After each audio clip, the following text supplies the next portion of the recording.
Hello, everyone. Welcome to 2024 Collegiate Chess League, brought to us by our sponsors, Susquehanna. We are happy to be here. I'm your host, Jules Gambit. This is my co-host, Grandmaster Benjamin Bach. How are you doing, Ben? Welcome to spooky season CCL. Yeah, no, it's great to be back, Jules. Another week of collegiate chess. And yeah, we've seen many exciting matches so far. Like you said, it's spooky season, so I'm very curious to see what we can expect from the players today. Maybe something very, very spooky. It will be Maybe a Halloween exciting. match. I'm excited to see what happens. But let's talk a little bit about the match format today.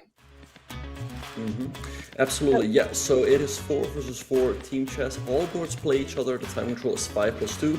It's 8.5 points wins the match.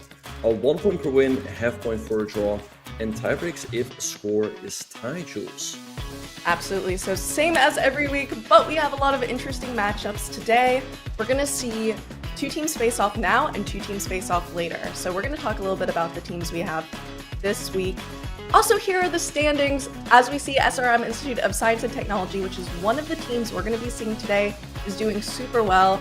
They're on a perfect 4-0. I think they're the only team who has a perfect 4-0, and they're going to be facing the ultimate underdog, Prague University of Economics and Business, who currently does not have a win this season. So what do you think, Ben? Do you think they'll get their first win here? Probably not. Yeah, I mean, it's looking really good for SRM. They're 4-0.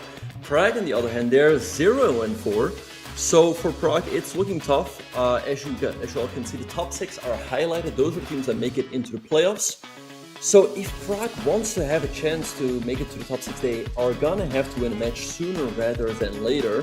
Also, by the way, the top 2 is automatically seeded in the semifinals. For SRM, a win here would really cement their place in the top 2. I think if they get to like 6 wins, I'm pretty sure they'll make it to the top 2. And then we also have some other matches. But yeah, the regular season is slowly but surely coming to an end. We also, by the way, have SLU against Yale. For SLU, St. Louis University, a very important match to try to make it into that top 2. And for Yale, an important match to keep their spot in the top 6, as they're barely in right now. Every single team's going to be bringing their A game. Right now, we have Prague versus SRM, ultimate underdog story. So we'll see what Prague can do. They're going to have a very tough battle here. SRM does seem like one of the strongest teams this season. Later, we're going to see SLU versus Yale. For you guys who don't know, SLU is Ben's alma mater. So what do you think about that match? What do you think is going to happen? Yeah, I feel like SLU should definitely be the favorite against Yale, but Yale, they've played some good matches. I mean, they only have one match win, but I feel like they've played some tough teams. So it's definitely not a walk in the park for SLU, but I definitely do think they should be the favorites. And also, welcome everyone tuning in. I'm glad to see you, no matter the time zone. I know it's early for some, late for some. Today, we're going to talk about the board assignments for Prague and SRM. We have International Master Jan Vikok on board 1, FM Martin Holland board 2, FM Richard Maladek on board 3, FM Andres Vanda on board 4. Lots of FMs there. SRM, we have GM Pranesh M. He's been doing great this season so far.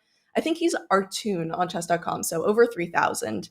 GM Arjun Kalyan on board 2. I am Srihari LR. We've seen him every week here for SRM. And board 4, I am Manish Anto Cristiano. And even though he's board 4, he's also very strong at Blitz, so Prague's going to have a difficult journey ahead of them. Yeah, and SRM, the clear favorites here. Like I said, they have 2 GMs and IMs on the bottom 2 boards. Prague has 1 IM and 3 FM. So I don't know, it's not easy. And by the way, we are off the game between Manish and Jan has started in the top left-hand corner. And Jules, we have a Bogo Indian. We do. I don't think I've actually ever seen that opening in real life. I didn't know people still play it. Right. Well, there's a first time for everything, but generally speaking, White has good chances here to get an advantage. White can continue here with e4 or e3, a little bit more reserved. So let's see. Jan is the top player for Prague, and if you want to give your team a chance for a good result, you're gonna have to put as many points on the scoreboard as possible, especially when you're playing the opponent's team's board 4. Yes, and Ben, we were talking about a missed opportunity earlier to tell the teams to wear Halloween costumes. So it would have been fun if they showed up in their best Halloween costumes, but what can you do? We also know it's pretty late there, or pretty early, depending on the time zone. We definitely have an international CCL. This is Prague versus SRM, which is in India. So everyone's tuning in from different time zones here. And we see the second game is also off to a start. What's going on there, Ben? Yeah, there we have a Chigarine. So black taking a little bit of risk. We see that white can potentially get a big pawn center, and white also has the bishop pair. But black is trying to compensate for that with active piece play. As we can see, the queen is active, the knight is active. So very interesting imbalance there. And yeah, we see Srihari, the first one, going for a bit of a think. Also, the game in the bottom two boards have started. We see I think a Nimzo Indian between Richard Malek and Arjun, and we have a Reti opening between Andre and Pranesh. Nimzo Indian, you have a course on Nimzo, right, Ben? Yes, I do. And I think this line is analyzed in my course. I think in this position I recommend rook e8 if I'm not mistaken. I've become a Nimzo Indian player as of recently. I like it. You get really good positions there. So we'll see how that goes for them. Mm-hmm. All right, so yeah, all the games are in full swing. Yeah, I feel like really a game that's going to be interesting is the one between Srihari and Martin. Yeah, Martin again, he's taking quite a bit of risk. Again, we see that white is having the two bishops, also a lot of pawns in the center. Black now going for queenside castles, but that could also be a little bit risky as white has the half open B and C files to work with. So let's see what Srihari will do there. And if I'm not mistaken, I believe Martin is Prague's team captain, so he's definitely hoping to go for a victory there. Interesting thinking face. We've seen all the players with their different thinking faces, head in hands, playing with hair. Seems like we have a lot of head in hands today. Exactly. Yeah. No. Everyone is different during these matches. I remember what is his name, Alex Schrauger from the Virginia team. He's always very expressive, but yeah, a lot of chess players, they like to rest their head on their hand. Look, Martin looks so concerned here. Exactly, and I like what Srihari does, Queen B3, because he feels like his bishop pair can really come to life in the endgame. Yeah, it's interesting. We have this. It's not even quite opposite side castling yet, but it looks like it's going to be a very sharp game. Absolutely, yeah. And in the top left-hand corner, we see black having some sort of Benoni structure, white having more pawns in the middle, but black now going c4. The idea is to go knight c5 and gain more space on the queen side. Overall, I feel like India or SRM is doing pretty well out of the openings. Yeah, what stands out to you, Jules, as the first moves are coming through? Well, I'm looking at Martin's game, Srihari LR's game, and I'm wondering if a queen trade would be advantageous. It looks like he is going for the queen trade, but on his own terms, so he can take back perhaps with the rook. Right, yeah, perhaps he wants to recapture the rook or maybe with one of the knights. And, or sorry, yeah, let's say I think Srihari indeed, like you said, wants to recapture the rook, keep the pressure on the pawn on b7. Martin, on the other hand, also wants to trade on his own terms, but he's himself forced to trade. And yeah, I think if black doesn't have anything in the next couple of moves, I think white should have a pretty comfortable advantage. Again, the black pawns on the queen side aren't really doing that much. White can try to activate the bishop pair later on and also try to set their center in motion. So I really like Srihari's position. In the meantime, I do like what Jan has done in the top left-hand corner, as he's now putting a lot of pressure on that pawn on e4. It also looks like he has a lot of space. He has the A file. Seems like overall a very comfortable position. All right, so Jules, do you want to have a look at the game between Srihari and Martin? Yeah, let's do it. All right, so yeah, we've talked about this game before, but to me, this was really the most interesting so far of the match. Again, we see that white is having the bishop pair. That is one advantage. Also, more pawns in the middle. And black has these two knights. So definitely an advantage there for white. Two bishops against two knights. And black has the pawn majority on the queen side. Now, these pawns could definitely become an asset if they start pushing down the board, but it's really hard to see that happening. So let's see how Srihari will try to improve his position here. And it's not just the two knights versus the two bishops. Those knights don't really have any good places to go. There's not a real easy way to reroute those knights, and they're kind of useless where they are right now. It looks like at first a good spot, but maybe that's what the pawn push on the f-file was for, to try to open up some spot for those knights to infiltrate, but I think it will be a little bit difficult. Also, I believe you are correct that h pawn is probably going to go to h5, trying to disrupt that pawn structure, unless maybe they could just push g5. Yeah, no, you're absolutely right. Like knights, they need outposts, and right now the knights are not really having any of such squares. So we see f4 by Martin. He's trying to carve out some weaknesses in the white position. So if Srihari would go e4, he's then going to move his knight away. Let's say to b6. So Srihari doesn't want to create any weaknesses, and therefore he goes rook b3. The computer gives it an exclamation mark. And I think you're right. I think white does want to go h5, try to chip away that pawn on g6. So let's see what Martin is going to do. I feel like the onus is really on him to do something here. If white is able to consolidate, I think white should certainly be better with the bishop pair. Right, and maybe you can also reroute the king to g2 eventually if you want to activate that rook, although maybe just pushing h5 will do that well enough. Right. Yeah, the drawback of king g2 is that it could allow moves like knight takes d4, and after takes, the bishop on e2 would be hanging. Tactics. Some tag, yeah, exactly. So bishop e5 was played by Srihari, putting pressure on the knight on c6. Perhaps he's aiming to take and give like double isolated pawns on the c file. So let's see what Martin is going to do. If he's going to address that threat with a move like rook d6, or if he's just going to allow white to do so. But yeah, so far Srihari, he goes a6. He's really inviting the trade. So I think now white will just take, move the king out of the way, let's say to e2, and then swing his rook over to c1 to put a lot of pressure on the pawns on the c file. It's interesting. It's like Martin saying, get rid of your bishop pair. I don't really care what you have. And it's a little bit of a difficult decision, actually, to decide whether it's worth giving up the bishop pair for that. But it does look like you'll have a lot of action with that king on e2. And we see it takes. King's probably going to move to e2 next. Oh, well, that makes sense. Kicking out the knight, there's no really good place for that knight to go. Absolutely. E4, nice move by Srihari. And yeah, what we see here is the transformation of an advantage, right? First, he started off with the bishop pair, and then he traded off one of his bishops to weaken the black pawn structure, right? Because the bishop pair in and of itself cannot necessarily win you the game. At some point, you're going to have to convert it into, let's say, an extra pawn or something like that, something that's a little bit more tangible. Anyway, knight b6 played by Martin. White can take an f4, but then black will take on d4. So let's see what Srihari will do. He can also defend that d4 pawn first with a move like rook d3. Srihari a little bit down on clock, but overall the position is looking really nice for him here in the endgame. Right, and I just don't think it's worth it to take that pawn on the f-file.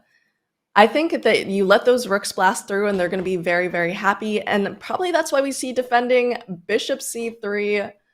It seems like a strong move. Yeah, no, you're right. Yeah, I don't think he should have let black take on d4, and the black rooks get very active. And this pawn on f4, it feels like it's going to be a long-term weakness. It's fixed on a dark square. White has the dark square bishop on the board, so I can always attack that pawn later on with his bishop. Also with the rook, with moves like rook g1 to g4. Maybe walk the king around to g4. It might be an idea as well. So I really like what Srihari is doing here. And right now, Martin is not having any clear counterplay. So yeah, perhaps now just king e2 and just slowly but surely improve the position. And you know what? Maybe that h-pawn was never meant to go to h5. Maybe it was just always to control that g5 square right there and create that long-term weakness. Yeah, so Srihari is doing a great job in this game. Let's go back to the bird's eye view, as a lot of things are happening in the other games. Jules, one game that stands out to me is the one in the top left-hand corner. Jan is crushing it against Nanish. Whoa! Okay, take a look at that. Yeah, no, he's up a rook, and white has absolutely nothing to show for it. So this has to be a win for Jan. We've said it before. He's the board number one on the Prague team, and if he wants to give his team a chance to win, he's gonna have to put some points on the scoreboard. I wonder how that happened. But look how vulnerable that king is on h8. That king is not having any fun whatsoever. Or sorry, on h1. That king is not having any fun whatsoever. You've got that bishop that's staring right at the knight on g2. It seems tough, not even materially, just to untangle the position in general. Absolutely, yeah. Even if white had an extra rook on, let's say, a1, the position would still be tough. But queen of 6, yeah, Jan up a full rook here. Just queen of 1 is what I would play. Yep. He's up a rook. He's going to win more material, and I expect a And we see resignation, it. and there it is. That's huge. Point one of the match for Prague, exactly what they need in their board 1 versus board 4. But a strong start for Prague. Honestly, they are probably the biggest underdogs that we have seen so far in any of these matches we've covered. Yep. No, Prague has not won a single match so far, and SRM has won all of their matches. But look at this. Prague's lead has already been neutralized by Pernesh. He wins on board 4 with the black piece against Andre. And on the other boards, it's looking pretty well. Srihari is definitely better in the top right-hand corner. But I like Richard's position in the bottom left-hand corner with the white pieces against But he Arjun. only has 15 seconds, Ben. 15 seconds against 1 minute. That is going to be tough to convert. That is certainly going to be tough to convert. I think that one, is absolutely crucial for Prague. I mean, if they want to have a chance, Richard is going to have to win that one. Unless Martin can save his position against Srihari. So let's see what's going to happen. Yeah, that is going to be a huge game. If Prague can manage to get a tied score against SRM going into round 1, that is a great start for Prague. It's definitely what they need. I think if they start where they have to get back points, it will be very tough for them. Yeah, no, absolutely. I think if they fall behind, especially if they fall too far behind, I don't really see a comeback happening. But like you said, if they can keep the match close, then you never know. Oh, bishop c3 now by Richard. Seems like a bit of a missed opportunity as the bishop is a little bit passive there. And in the meantime, I feel like Srihari is doing a good job overall on the second board. And I know we had a lot of Richard fans in the chat last time. He definitely looks very cool in his hoodie there, but will he be able to convert with 7 seconds? Oh, Okay, queen's look off at the this. board.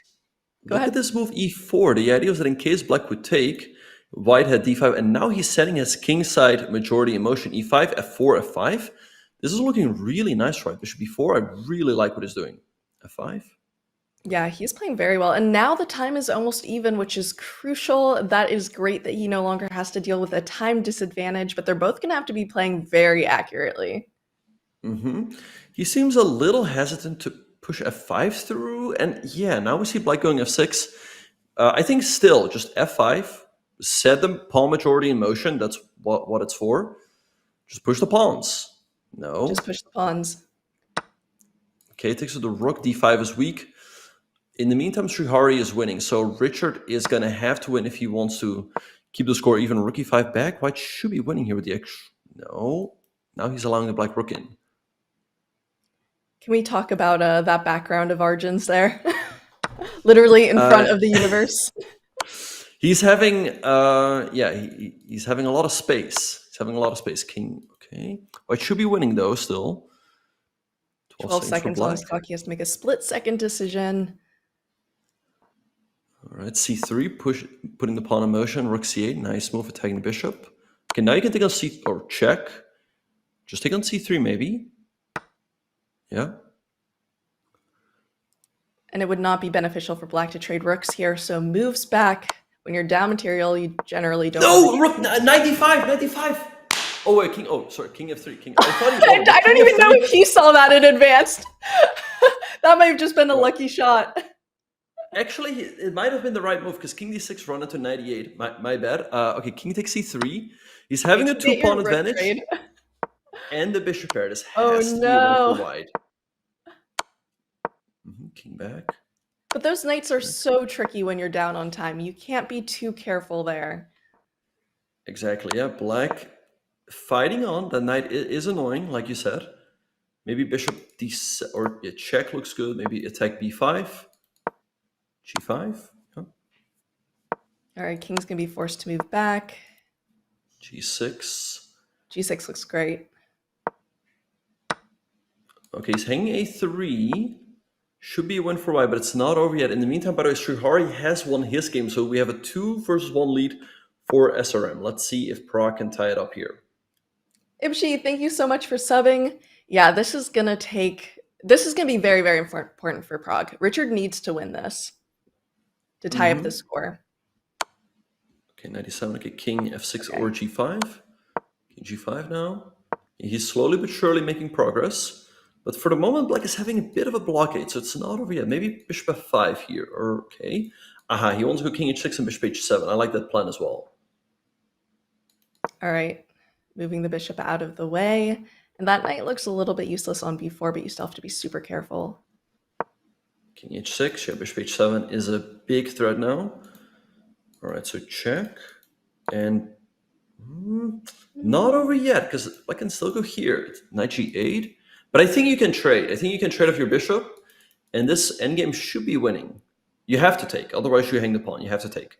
But that's why he's analyzing whether that endgame's winning or a draw. He can't analyze for too long, and he trades off.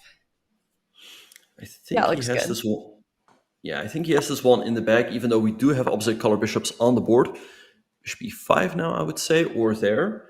Defend the pawn, and next up you're going to push the d pawn forward. The bishop king e6. Just avoiding the check. All right, d6. And that king is stuck defending g8, so it can't really help out blocking this pawn. Yep. Now the pawns are too far split. If the pawns would be on the e and g files, black might have had chances for a draw, but here it seems like a pretty straightforward win. d7. And Richard is so locked in. Look at that. Yeah. Oh, and now the king is forced out. Look at that technique. And Richard has won. What a great start for Prague. 2-2 drawn or tied so far versus SRM going into round 2. This is exactly what Prague needs, but SRM is a really tough opponent. So we will see what happens in the coming rounds. Yeah, no, but you're absolutely right. Great start for Prague. I mean, this is what they need to give themselves a chance. And great game there by Richard. Some really nice technique as he ties up the match. Yeah, absolutely. So far, we have 2-2. Both of the board ones won their game. Jan and Pranesh both won their game. Both the board 2s actually went 0-1, which means both of the board 3s, Richard and Srihari LR, won their games, and both of the board 4s, Andre and Manish, lost their games. It is tied 2-2. Huge underdogs, Prague, doing very, very well against SRM so far. Absolutely, yeah. No, 2-2 for them is a great result. We'll see if they can keep it up in the coming rounds. The pairings for round number 2 should be up momentarily. And I think we have them right here, Jules. So let's have a look. Let's have a look. All right, we are going to see the board 1, Jan versus board 3, Srihari LR, who has been playing very strong so far. Then we have Martin Holland, FM, board 2 against board 4, Manish. Board 3, FM Richard Maladek versus board 1, GM Pranesh. And then board 4, FM Andre against board 2, GM Arjun. So some tough pairings there for Prague, but they've been doing so well so far. Can they hold on? Yeah, let's see. I think their best chances are, again, going to be on the top 2 boards. So Jan and Martin. Let's see what they can do against Srihari and Manish. And yeah, that's really how these team matches work. Like, you want to score on the top 2 boards, and you kind of just hope that the bottom 2 boards at least get a draw or so. Like, every half a point that the bottom 2 boards score is like a little bit is an extra for the team. Anyway, we are off, and we see a bit of an anti-Catalan between Jan and Srihari. And why going for pawn to b3, keeping all of the pieces on the board and avoiding major theory? You can have an anti-Catalan? That's a thing? Yep. Wow. Yes. I hate the Catalan, so maybe I should look into that. It's such a hard opening to play against. The bishop is very strong. You always have to be a little bit wary of what's going to happen, and you often have to make concessions. So it is a pretty sharp opening to play. Absolutely. And we're also off on board number 2. We see a double fianchetto by Martin against Manish. Manish taking a reversed London system or Slav setup, whatever you want to call it. And we're also off on board number 3 as Pranesh opens up with 1e4. Pranesh, very sharp and attacking player, so facing him with the black pieces is certainly not easy. And so for you guys who don't know, I'm currently staying with the Botezes in LA. And one thing about this house is we have an alarming amount of books on the London system. There's not a lot of chess books in general, but just an alarming amount on the London system. I think like every single book written on the London system they have here. So, I mean, if I ever want to learn it, which I really don't, I know what to do. But Who knew there was so much to write about the London system? It kind of has a reputation, Ben, for being played when someone doesn't want to know any theory. Is the reverse London system similar? Yeah. I mean, it's very easy to play. Yeah, you just put your bishop on f5, pawns on e6, c6, d5. Just go for the same setup. But how many books on the London do they have? I've seen at least 6 or 7, I believe. Wow. I didn't even know that many were written. I mean, it's the London system. You do the same moves every single game. What do you have to write about it? So is it like a bit of a meme, or do they want to know like the ins and outs of the opening? I don't know. I think maybe it was a joke at first and now it's a serious thing. I do know Andrea is very serious about her London and her Jobava London, so what you gonna do? Right. All right. Anyway, the games are in full swing. Pernesh going for a very sharp and risky gambit against Richard Mladek. He went, yeah. So now he played e5, attacking the knight on f6. Let's see what Richard is going to do. Black often goes d5 in these types of positions. You can also move the knight. We have a rouser, by the way, on board number 4 between Arjun and Andre. So let's see what's going to happen there. And I like what Jan is doing, by the way. In the top left-hand corner, he's putting a lot of pressure on that pawn on d5. By the way, we have Chessically Inclined, which is Jason Moorfield. We saw his games last week. I guess he's scouting out the competition, you know, seeing if he's impressed or not. So we'll see how it goes for him. Rouser, that's really interesting. I really like that opening against, it's classical Sicilian, correct? That you see Right. that, or is Yeah. it something else? Yeah. Absolutely. Yeah. It starts out as black playing the classical Sicilian, and I think bishop g5. Then it's called a rouser. Yep, you're right about that. But yeah, like I said, big shout out to Jason. He's been playing some amazing chess, and yeah, so looking forward to see how he will continue to do this season. And Are You in Chat asks, have they read any of the London System books? I don't know, but maybe I will read it so I'm better prepared for when the board 4 in SLU places London. So he's been playing that every single week. Jobava London. It's very sharp and nice splits weapon, but you really need to be prepared for it. Are there any games here that are really sticking out to you, Ben? Yes, let's have a look at Pranash's game as he's blitzing out his preparation. We see, though, that the evil bar is slightly in, or no, it's actually now moving into white's favor. Really interesting stuff here, as we see that white for the moment, wait, what's the material balance? Is it like even? We're all I counting. think, right, I think black is up a pawn, but the knight is hanging on c6, the pawn is hanging on g7. I think black could be in trouble, because if you move the knight, let's say to a5, white can take on g7, and now take on h7. This looks very risky. The computer, by the way, doesn't seem to like this move, queen takes h7, but I don't know why. Maybe you could push f5 and it does look a little scary, but maybe that's a defense. Oh, or king there, king d7. Right, and bishop g5 instantly by Pranesh. Look at that speed. He has more time than he started with. I don't know. No, I don't think he's still in book. I think he's just blitzing, because he plays extremely quickly, bishop h6. But now maybe queen e7, attacking this pawn over here and setting up a bishop f5 trap. What is this? What is this position? This might be one of the weirdest positions I've seen in CCL or in a long time, actually. I guess this is Yeah, what you get from classical Sicilian. no, this one was the Italian gambit. This was the Uh, Italian? right, yes. They got this Mhm. from the Italian, the quiet game? Well, the Quiet thing game, is, Gioco Pianissimo? no, this is not the Gyoko piano. The Gyoko piano is if white plays with like d3, c3. That's like the slow. I think it means like the slow game. But white also has all of these gambits with a quick d4 push, and that's what Pranesh did.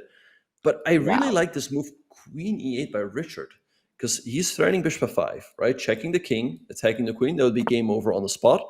But now he also has the move queen h5, and there we go, threatening bishop f5, trapping the queen on the h7 square. And I don't see how Pranesh should get out of this, because if he goes queen e4, oh wow, he goes knight e2, because in case of bishop f5, I think he wants to go knight e4, sacrificing his own queen, but then he has knight takes f6, and he wins the queen back on h5. This one's going to be a little tough. And look at that time difference, 1 minute and 14 seconds to 4 minutes and 24 seconds. Pranesh has used barely any time. He is so quick with these tactics. I don't think you really want the queen trade here, or maybe it's okay because you have an extra pawn, but you're going to lose that pawn anyway in the queen trade. So what exactly do you do here if you're Richard? I don't know. Very, very sharp stuff. The pawn on f6 is under attack. He could defend it with his king, let's say king e7, but then white has knight to g3, attacking the queen and the bishop. Let's see. I mean, the evo bar is in the middle, so I assume there's a way for black to maintain the balance, but it's looking super complicated. Also, black way down on time, so I really like Pranesh's chances here. Mikey, thank you for subscribing at tier 1, 29 months. That is a lot of time there. Yeah, it definitely looks like this is going to be pretty difficult. And he's still thinking, Richard's thinking he has 20 seconds, under 20 seconds to 4 minutes. He just has to make a move, but he cannot be panicked. That is when people do bad things there. You could always go for the trade. Yeah, I think the time disparity is just too big. King e7, okay, knight g3 now has to be played, tagging the queen and the bishop. And then I think he will take the queen, while he'll take an h5. But I'm curious what his follow-up will be there. I mean, I guess you're still up a pawn, but they have that passed pawn. Mm-hmm. Yeah, that trade is probably good with so little time on his clock. I was a little afraid that he forgot about his clock and he was just going to flag. Met Prince, thank you for subbing. Yeah, so he goes king f7, threatening king g6, so it fork the bishop and the knight to g4, therefore, defending the knight on h5. And I really like what Pranesh is doing. He's keeping up the speed, 4 seconds! The pressure on Richard, oh, no. who barely gets his moves off. Oh, this is so scary. And you know he's feeling the pressure of not having a lot of time. There is a tactic on the board, and the game is over. Yeah. Yeah, that is rough. Yeah, black's entire position is collapsing here. So win for Pranesh. Wow, look at that with 4 minutes on the clock. And you know what? This is what he does best. He is great at those tactics. And Richard cannot be happy because he had a decent position there. But let's see what's happening on the other board. So far, it is 3-2, SRM at 3 points, Prague at 2 points. Looks like Srihari LR has a nice position against Jan. Yeah, it seems like SRM might get a few points this round. What do you think? Yeah, they might even sweep, as Martin is in a losing position against Manish. Srihari has a good position against Jan. And right now it's approximately even, though, between Origin and Andre. Andre up on time, so maybe Andre can make some magic happen. But yeah, tough match for tough round here for Prague. I think SRM has great chance here to pull ahead. SRM was like, they saw that tied score and they were like, this is not going to happen this next round. We are taking the advantage, and it's going to be really tough for Prague to come back from that because they will need to get a majority of points in a later round, which is tough for any team, especially against one of the top, if not the top team, SRM. Absolutely. So let's go to this game between Martin and Manish. We see Manish is having an extra exchange. Martin trying to fight on. He still has a few pawns. As soon as I feel like as soon as the d6 pawn drops, the game's just over. But he's creating some threats. He's trying to hold on. So let's see how Manish will try to convert. He goes f6, defending against a checkmate. Probably a good move. Yeah, it's tough. You can't really defend. You might have to allow the queen trade and just bank on a passed pawn, but I don't like that very much. Yeah, Martin, wait, rook takes b2. I'm pretty sure that just wins for black, as after d7. I mean, first of all, you have some checks, but also after d7, there's just rook to d2. So I think black's just winning if you take the bishop. But you know what? It's probably his best try in this position. Just hope for something tricky. So not a bad strategy. Right, and by the way, after rook takes b2, d7, there's just rook b1, followed by queen f1 checkmate in a few moves. So I think the only thing Martin can hope for is a check on c8, because after king h7 you have queen f5, but after king f7, queen d7, wait, that might be no, that is a perpetual, because king g6 there's queen g4, so you should not take the bishop right away. So then maybe Manish should give a check here, d1, king up, check here. And that should be winning somehow, I would assume. Should be winning somehow. Yeah, like king here, check. Yeah, I think queen you want to f3 is the winning sequence. Yeah, and there he goes. Queen f3. After king g1, then you can take the bishop, as now there's no more checks on c8 and f5. And now I think queen f5 looks like the killer blow. There we go. Yeah, absolutely. That does look like the killer blow. I think it will be over for Martin. Yeah, he goes to h4. All right, so now how does black finish this off is still the question. Maybe even like rook b5, threatening checkmate over here. He goes g5 instead, inviting the white king up the board. g4. Oh, and queen g5 checkmate on the next move. Nice stuff. Yep. All right, and it is over. That is another point for SRM.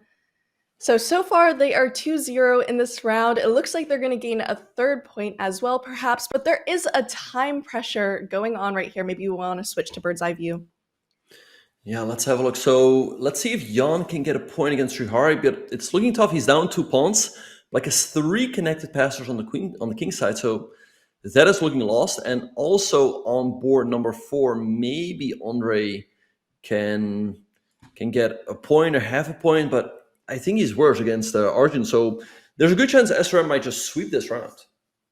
There's a good chance, and I don't think Prague could come back from that. They'll still try to get their tiebreak points, although they just haven't gotten a point so far in this round, in this whole CCL season. So I know they were hoping to get it this time, but this is one of the strongest teams, SRM. Yeah, it's looking rough. And look at this. As we were watching the game between Arjun and Andre, Arjun has picked up a lot of pawns with check. It's a queen game. Black is the pawn on g3, so if black is able to pick up the g2 pawn, he will have a strong passer. But yeah, I think Arjun should be winning that game as well. So I think we might see a clean sweep by SRM in this round. We might definitely see that. It looks like it's going to happen too, especially with the position on the board. With Arjun versus Andre, that is going to be tough to come back from. Although he doesn't have a lot of time here. Yeah, it's not over yet. And at least black is a very straightforward plan. Just f4, f3, sack the pawn and go g2. White just pushing his own pawn forward, maybe just h6. Maybe just keep pushing. Black takes on g2. You go h7. And yes, black queens first, but white will promote with check and then mate. So I think white's just winning here. Great calculation by Arjun. h7, queen g8 just, and h8 queen. That should be it. Yeah. And he sees it's over. We see a clean sweep this round for SRM. They saw the tied score. They said no more. It's now 2-6, and it's first to 8.5 will win the match. As you can see, Andre is a little bit upset there. It's tough, especially when you see the score, to come back from something like that. Yeah, 6-2. SRM taking a big lead in this match. Yeah, I don't know if Prague will come back from this.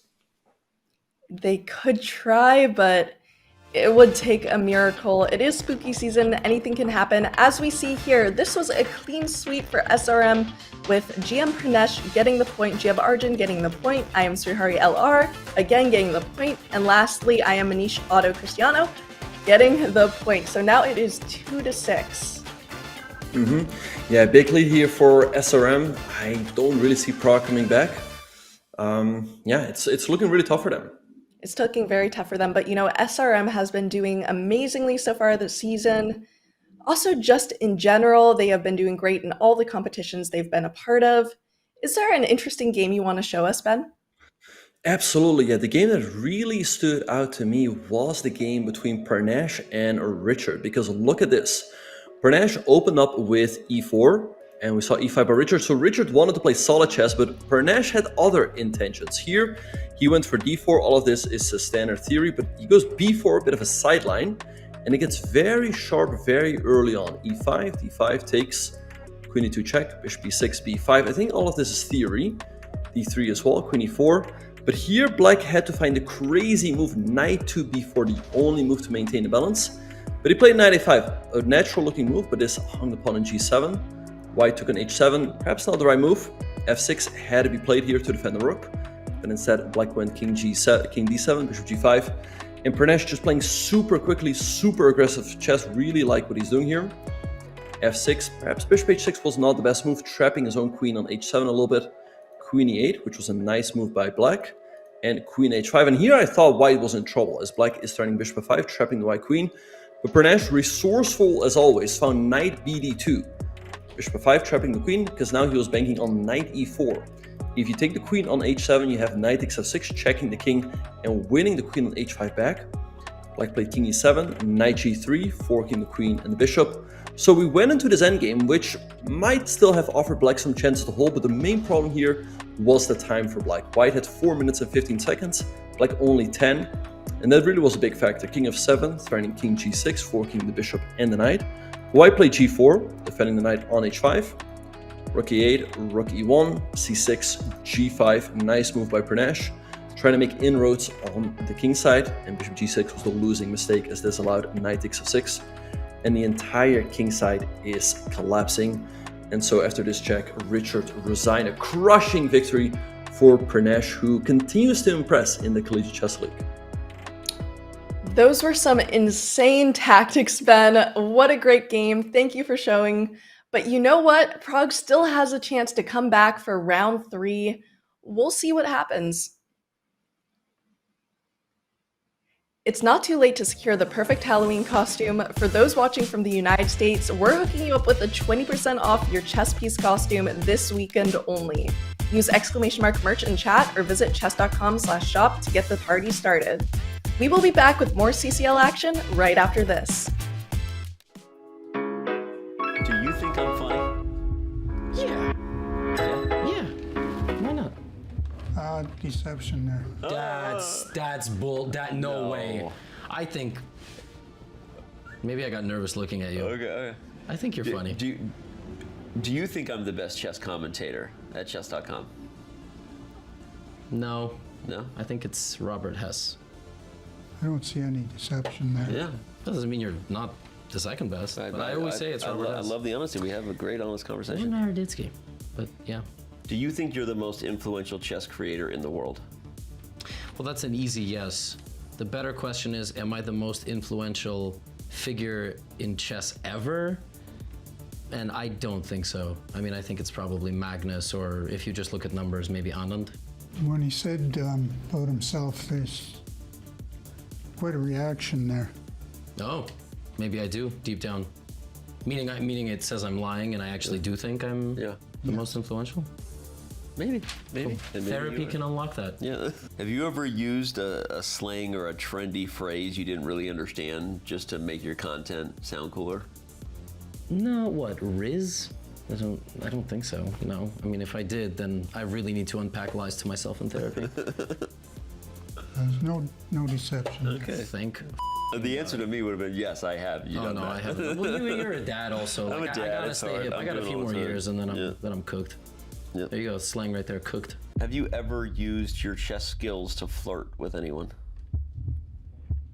Maybe my wife.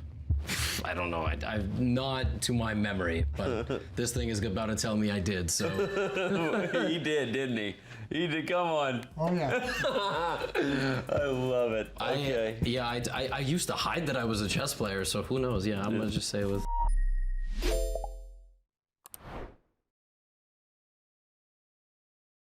What is going on with our merch? I need help from a higher power. We gotta figure this out. Mittens. I summon thee and all the spirits. D4, D5. Oh wait, no. I wasn't supposed to do the London. Uh-oh. A Mittens doll, of course! Mittens merch! Great idea! This isn't Mittens. It looks like Chucky doll and Mittens had a baby. Apparently that didn't work. But I love the idea. Let me talk to the team. I love this thing. Let's get out of here. What the I just got rid of that thing. Chessboard's all ready. Sweet. Oh, what the That will do it.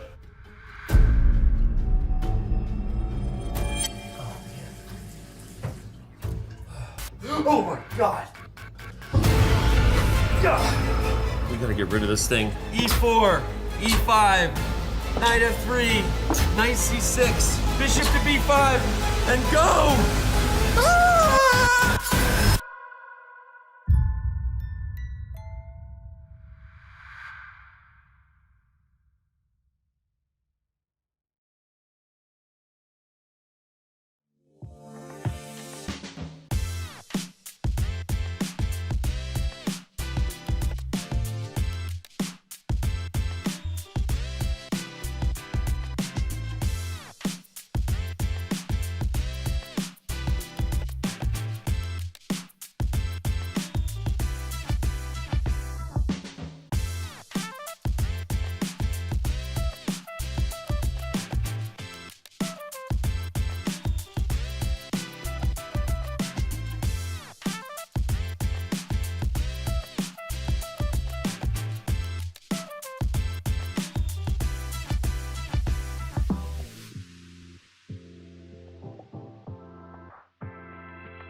Hello and welcome back to Collegiate Chess League Fall Season, brought to us by our sponsors, Susquehanna. We are here for round 3 of Prague versus SRM. So far, the score is 2-6. Prague will need a miracle, but it is spooky season. Do you think they can do it, Ben?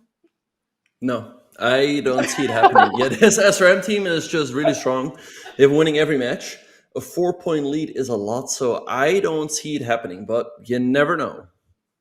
I love that. No, not at all. But we will see. It's Prague versus SRM. It's going to be the board 1 versus board 2. So Jan versus Arjun, FM Martin versus GM Pranesh, FM Richard versus I am Manish, and FM Andre versus I am Srihari LR. So that is such a tough pairing for Prague. They were able to tie the score before. Let's see if they can do it again. We'll need a more than tie, though, to come back from that clean sweep.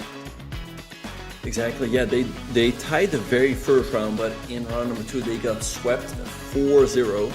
So I think it's unlikely that they can sweep around, but it would be nice for them to cut into that lead, into the deficit a little bit by 1 or 2 points and at least give themselves a chance going into the final round, because if SRM wins this round as well, they will already decide the match before the last round. They will not be the first team to win in the 3rd round. That being said, they still play round 4 for tiebreak points. It's very important for both teams. But yeah, they're going to need a pretty much clean sweep this round in order to keep SRM from victory and keep it competitive, or at least get some sort of advantage. I think it's going to be very difficult, but they look so locked in right now. Everyone is looking locked in. We have Arjun playing from space with the white pieces against Jan. So let's see what's going to happen there. Jan is the board 1 on the Prague team. So yeah, hopefully for the Prague team, he can get some points on the scoreboard. Martin is the board number 2, but he's up against Pranesh, and we know what a beast Pranesh has been this season. Not only this season, just in general. He goes by Artoon on Chess.com, and he is definitely one of the players you'll see very often, one of the highest rated players in Blitz, over 3,000. So definitely one to be contended with, but all of these players, especially on SRM, definitely have a lot of Blitz experience, which is going to be tough when you get down to those, time scrambles, which we've been seeing. And we are off. We see Arjun opening up with e4 and Pranesh opening up with e4 as Dragon! well. Yes, a dragon. So let's see what Arjun is going to do there. At h5, Jan going for a combative variation of the dragon. He's the Dragon Dwarf! Well, not quite. I mean, it's called the Dragon Dwarf if black goes a6, knight bd7, and b5, and mixes the dragon and the knight dwarf. I don't know what this really is, but Jan seems to know it because he's playing very quickly. I think Dragendorf is one of the worst openings of all time, to be fair. But this is definitely something I've never seen before. It's like a hybrid Dragendorf. I guess it's just a dragon with h5, but it's such an odd choice. Yeah, that's also how I would call it, a dragon with h5. But look at that speed by Jan. He's up more than a minute on the clock, and the evil bar is already indicating that he's a little bit better. So I really like what he's doing. Bishop e3, tricky move though by Arjun. Queen c5. Black feels like he can allow these double pawns on e6, as he should be doing pretty fine in the endgame. So yeah, I really like what Jan is doing here right out of the opening, as he's also playing super quickly, still more than 5 minutes on his clock. Everyone in chat, if Jan wins this, you have to try this opening in your next Chess.com Blitz game. You have to try it. You just have to. I think I might too. It's such an interesting opening. It makes a lot of sense, actually. You can keep pushing the h-pawn, go for that expansion. The king is fairly safe on f8, but I'm not exactly sure what the best follow-up was. I like your idea with king g7, getting it safe, continuing to push pawns. It looks like we're going to have a knight reroute. He's happy with the trade, as often Sicilian players are. What do you think here in this position? What do you think of Jan's position? Yeah, I like what he's doing. He's having some nice pressure along the c file. He's rerouting his knight h4 by Arjun. A slightly mysterious move to me. I guess he wanted to stop h4 by black. So let's see, it's interesting that he's delaying the trade on e6, and the reason for that is that it's going to make it easier for black to move a knight over to c4. At least now, if he's not trading the bishop, he can always trade off his bishop for the knight. So let's see what Jan is going to do. I think maybe doubling up the rooks on the c-file could make some sense here. It definitely could make a lot of sense. I see Joe in chat saying Halloween Gambit for next match. I think we definitely should have a CCL match where we make everybody play the Halloween Gambit. Just future idea, Joe. I think it would be very fun.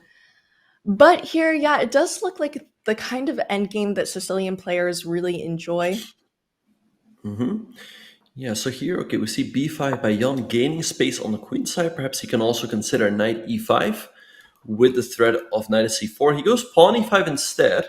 Interesting move, taking away the d4 and f4 squares for the white knight. And I guess he can still reroute his own knight via the b6 square.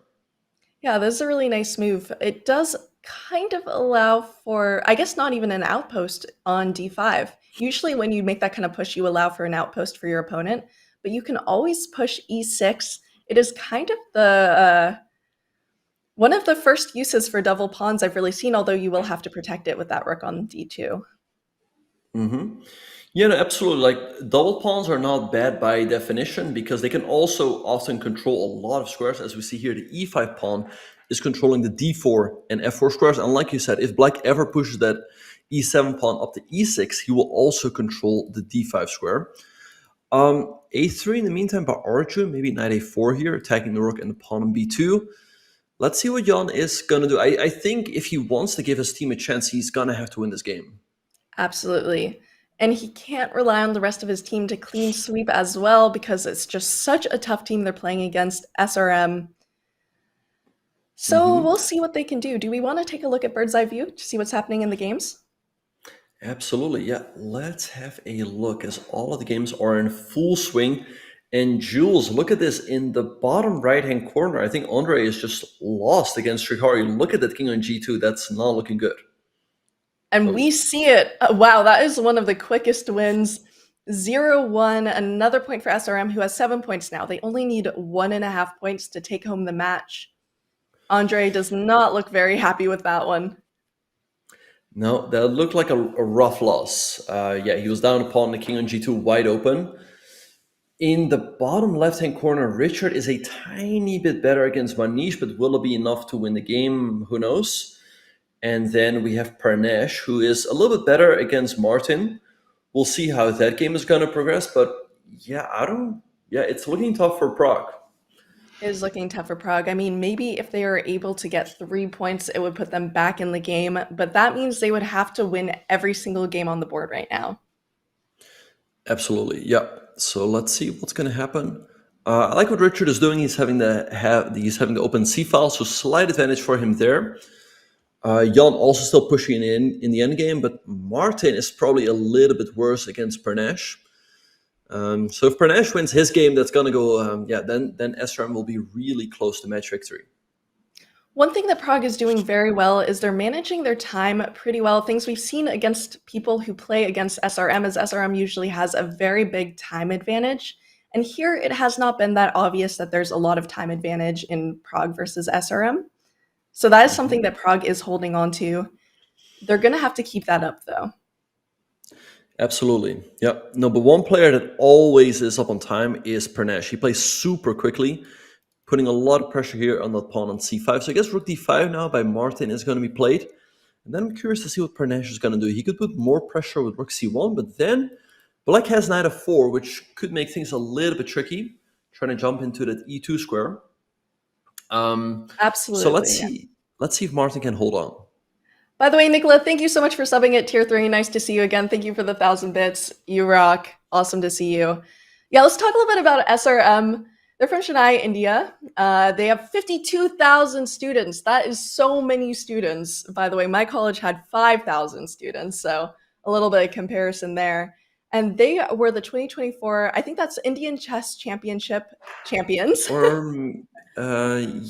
maybe Joe can tell us. Indian, Collegiate Chess Champions? Collegiate Chess No, wait, Champions. there's already the word champions. Oh, wait, what did Martin just do? He hung his rook? What? Martin, oh no, and look at his head shake. He played bishop c8, hung the rook on d3. That's not good, and Pernesh gets the win. That's not a Botez Gambit. That's something else entirely. Right. Martin's like, I'm out. Switches off his camera. All right, so let's go back to the bird's eye view. SRM not only half a point away from team victory, and they could very easily get that half a point or maybe even a point in this round. Look at this. We see Arjun. It looks like a draw against Jan. I don't think much can happen there. And Richard against Manish. I feel like Manish is also equalized. Yeah, it looks like this match might go to SRM, but can they take home this match in this round? They only need half of a point. So they just need to draw one game, and they will be taking home the match in round 3. All right, so let's see. We see Richard going g4, gaining some space on the king side. And now 95, so he's a tiny bit better. Arjun, by the way, is now a little bit better against Jan, as Black's rook is forced to defend passively on b6. But let's see how Arjun is going to try to make progress, as right now it looks like the position is fairly locked. He does have Jan has a little bit more time against Arjun, which might be beneficial if the position gets a bit dry. We will see. It still seems like they only need to draw. SRM only needs to draw, and they're definitely going to get it on one of these boards. That's my prediction. Yeah, I think they are going to win the match in this round. So let's see what's going to happen. We have this knight endgame, now let's actually have a look at the rook endgame. I feel like that one is a little bit more interesting between Arjun and Jan. The pawn count is even, but look at this. White has an active rook on g5, keeping that rook on b6 pinned down to the defense of the b5 pawn, and the king is pinned down to the defense of the g6 pawn. So if Arjun can walk his own king up, I think he's got a great chance to win this game. Yeah, and it seems like it's going to be a little bit rough for Jan, but what is the counterplay for Black here? What is your best chance? Maybe, yeah, there's no way to really get that rook active as long as you're defending that b5 pawn. But maybe you can hold on just by moving your rook back and forth. Yeah, no, the key in these types of positions is to balance active with passive defense. So here he's going to have to defend passively. Like you said, with his rook on the b file, he's going rook b8, rook b7, just sitting. But as soon as White plays, let's say king d4, then he could consider rook d7 check to go rook d2 and go for active counterplay. The game ends in a draw. Perhaps Arjun had a quick look at the score. He saw that his team had already reached 8 points, and he knew that a draw is enough to lock in match victory. And we see it. SRM takes home the match. They still have to play round 4 for tiebreak points, which might end up being a very important decider for the team. So they're definitely going to try to get back some points there. But yeah, we see it, 2.5 to 8.5. Another stunning victory for SRM. They're just killing it this CCL. They are, yeah, they are 5-0. I think if they win the next match, they will qualify for the semifinals. They will get into the top two spots. And here we see a night in game between Richard and Manish. I feel like Manish now might be a little bit better with the black pieces, as I think it's going to be easier for him to activate his king. E4, Richard creating some weaknesses here with all of these pawn pushes. I'm not a big fan of what he's doing. Maybe just A5 now? A5 seems like a solid move. You probably don't want to trade when they have the majority on the queen side. And we see it. Oh, apparently that was not the right move, but I thought it looked good. Yeah, no, there was 97. I also missed that one. Now, black takes an E4. This should just be a draw, as both sides will have 4 pawns. I don't know why Manish... Okay, he could also go knight A2 and pick up the B pawn, but he goes knight takes C4, keeping the game a little bit more alive. I feel like, if anything, maybe black still has some very slight chances, as this B pawn could drop. It could. It'll be tough, but I mean, you could try for that pass pawn to create some activity. I don't love the king on F2 kind of doing nothing. That king's like that person sitting in the corner at a party, you know, just kind of vibing, not having a good Right. time. Exactly, yeah. Yeah, look King at that king getting in. Right, but now he's activating his own king. So let's see, maybe king b6 here, although white is a check, and knight e8. But then knight d5 check, and then g6 for Manish. Yeah, king takes b5. Wait, I think Richard is banking on that variation, but it doesn't work. King c6, knight e8. And you might think like, hey, I take g7, but there's knight d5 check, and then g6. And now the knight is a little bit stranded on e8. And it looks like this still could be a draw, but he's going to have to defend a pawn down endgame, and that is never fun for anyone. No, I wonder if he can go for knight takes f6 followed by king e5, but black at the very least has knight takes g4 and king d7. He goes g5 instead, carving out some squares with king d7. So looks tough. Also, look at his time. He's almost under 10 seconds to 32 seconds. Not a huge time in difference, but it could definitely be a victory here for Manish. Knight f6 trading into a pawning game down a few pawns is rarely a bad idea, and I think it's just dead loss. Takes king d6 and black is a passed e-pawn. So it looks like Manish is on his way to a victory here. Yeah, I mean, it is very tempting when you're down on time to trade, because you think the less pieces on the board, especially knights, which are very tricky, the better for you. But it is lost. The king is going to be stuck defending that e4 pawn, and meanwhile, Manish's king can just come in and take all the rest of the pawns. Or yeah, because that king's going to have to move eventually. Yeah, no, trading down into a pawning game when you're down 1 or 2 pawns is rarely a bad idea, and that's what we see right here. Manish with a nice victory with the black pieces, and now SRM only continues to build on their lead. Absolutely, and SRM is just absolutely killing it this CCL. Do you think SLU, your alma mater, is a little bit scared to be displaced by this team that seems to be performing almost perfectly?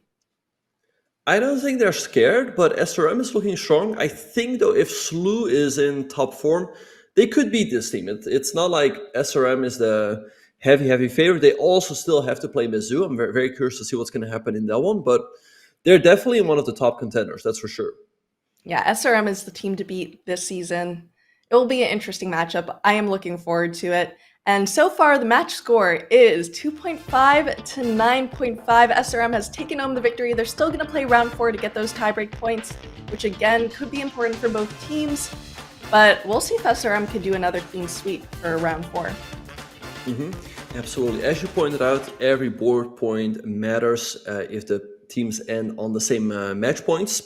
So right now it's looking great for SRM. They have 2 players on 3 out of 3, and if your worst performing player is on 50%, then you're going to win a lot of matches. And for Prague, they had 2 players that still had to get their first half a point of the match, and that's going to make it very tough. Absolutely, but this next round is the true test of the teams, because each board will be playing their corresponding board. We have board 1 I Am Jan versus GM Pranesh. We have FM Martin versus GM Arjun. FM Richard versus I Am Srihari LR, and FM Andre against I Am Manish. Each board playing their other board.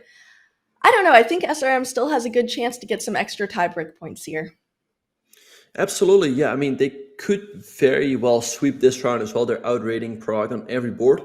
So let's see what's going to happen. I mean, so far SRM is having a perfect season, but I think they still have to play Mizzou, and I wonder if they have also already played the University of Texas at Rio Grande Valley. So they still have to play some very tough teams. So their spot in the top two is not locked in just yet. No, they really need to make sure that they're getting these extra tiebreak points, but it seems like, especially with the trend they had a little bit of a rougher than usual round one where they tied Prague, but since then they've been absolutely crushing. All right. So I Was heard this a that fried liver? there's. Let's have a look. Yes, that's very interesting because Pranesh also likes to play the fried liver with white, and now he's playing it with black. But I don't think this is supposed to be a good variation. Bishop takes b5 and castles. I think white's supposed to be better here, but let's see what Pranesh, what his opening preparation is here. It's so funny. You only see the fried liver with like 800s on Chess.com and then with GMs. There's like no in between. But we've seen it's very sharp when they play it correctly. Yeah, so we were talking about SRM's upcoming pairings. They still have to play Mizzou and Virginia. Now, I think the one with Mizzou is going to be a big clash. Very curious to see how they will do in that one. Against Virginia, they are definitely the heavy favorite. So I think they should have great chances of getting into the top two and qualifying for the semifinals.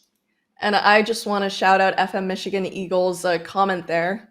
Should try being more pragmatic in their choices. Very good pun. 10 out of 10 there. And also, he is actually an FM. I know a lot of people have FM in their title and they're not actually an FM. But, you know, what are you going to do? All right, nice. Yeah, big shout out to all of our viewers. Appreciate all of you. So Queen G6 was played by Pranesh and Queen G3 by Jan, trying to get the queens off. On next d5. So very interesting stuff here. And we've seen this before where a queen trade is offered, but both players want to trade on their terms. I think Pranesh would be very happy in case white takes, as then he gets to have open h-file to work with. So I think his next move is going to be bishop d6. Attack that queen and invite white to take, as then he's going to recapture with that pawn and immediately put pressure on the pawn h2. Yeah, I'm surprised that Jan is so okay with a queen trade because it feels like his best chance is to target that king, but I guess he doesn't really have much of a choice. There aren't that many squares that queen can move.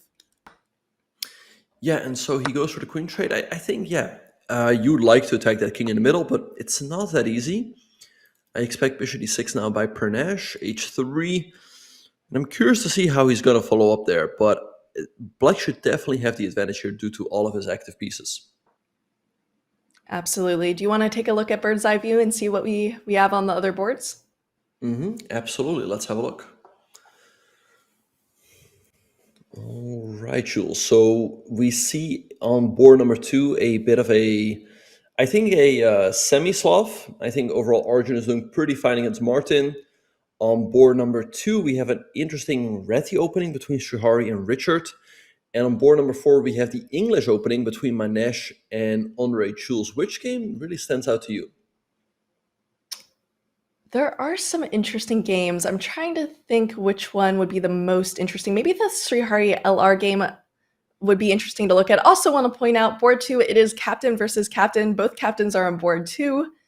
Yeah, but the Richard game looks a little interesting. I always love these opposite side castling games.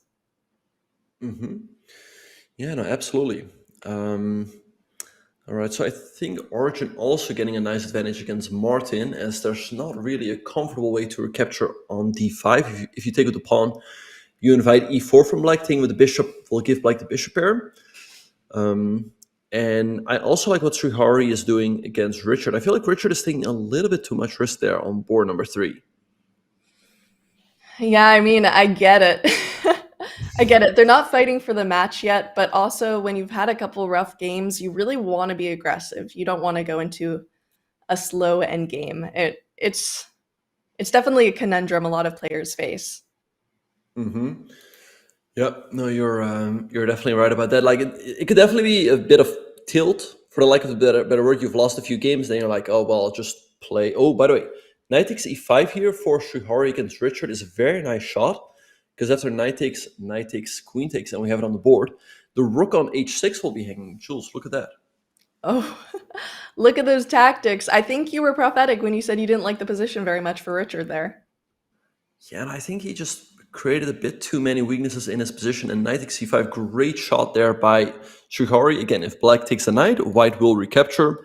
And if you take out the queen, you hang the rook on h6. So I think Richard is already in a losing position. The bishop on d7 is also under attack. So yeah, his opening strategy has clearly backfired in this game. And look, his his hoodie goes down deeper when he's a little bit focused on a position or not very happy with his position. It's funny. Yeah, let's see what he's gonna do. I think he's maybe like bishop e6 or something, but it does look lost for black, or maybe not lost but very bad, because you're down a pawn for pretty much nothing. So I think Srihari is gonna get another point here. Yeah, it definitely could happen. He's looking for that tactic that doesn't quite exist, but you always have to search for it. When you know that you've blundered a tactic, you always have to look for some sort of way to defend. Yeah, so he goes bishop e6 to keep the game going, but yeah, I have faith in Srihari that he will win this game. And as we can see underneath us, Srihari is on a perfect score so far, 3 out of 3. So it's looking really good for him to go 4-4 this week. I think he definitely can. And that would be amazing from their board 3. That is quite a feat. Yeah, now if your board 3 goes 4-4, you're gonna win a lot of matches. So yeah, look, it's looking really good for SRM here. Jules, do you want to go back to the bird's eye view to see what's happening on the other boards? Let's do it. All right, so Pernash is also on a perfect score, but I think it's unlikely that he will maintain his score, as he's in a worse endgame against Jan. Andre, by the way, doing well on board number 4, and Arjun, though, is doing well on board 2. So I think it's going to be a slight win for SRM in this final round. Right, and they've already taken home the match, but those tiebreak points I'm sure will be very appreciated. Yeah, Andre's position looks pretty interesting there. He has this nice pawn push.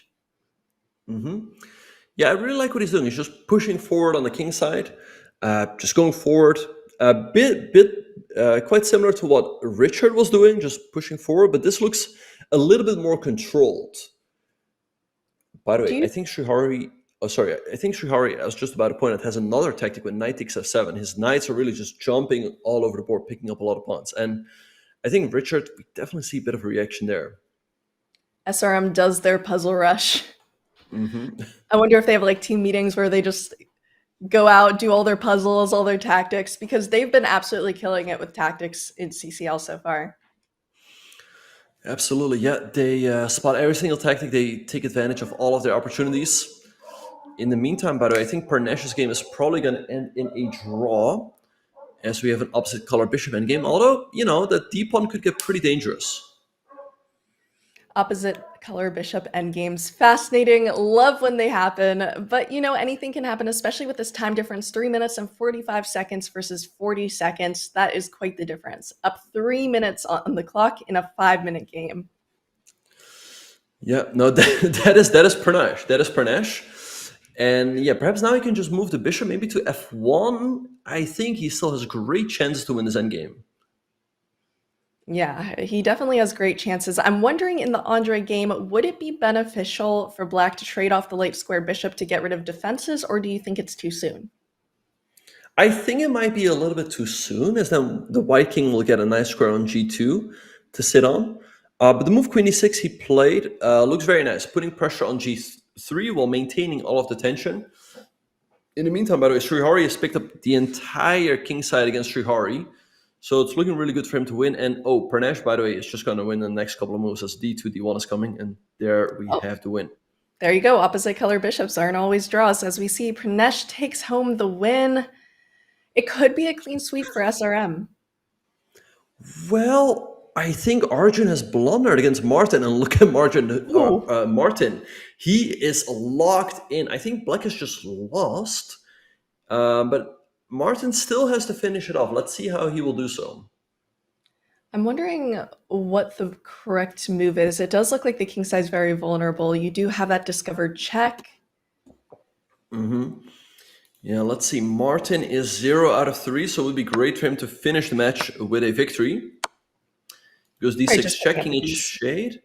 I think you can take on e4, as after queen f2 check, you just go king h1, and queen h4 check can always be met with queen to h3. So I think that's the way to continue here. Or, oh, he wants to go queen takes f3. Look at this, because after rook takes, then d8 queen. Queen takes f3, GG.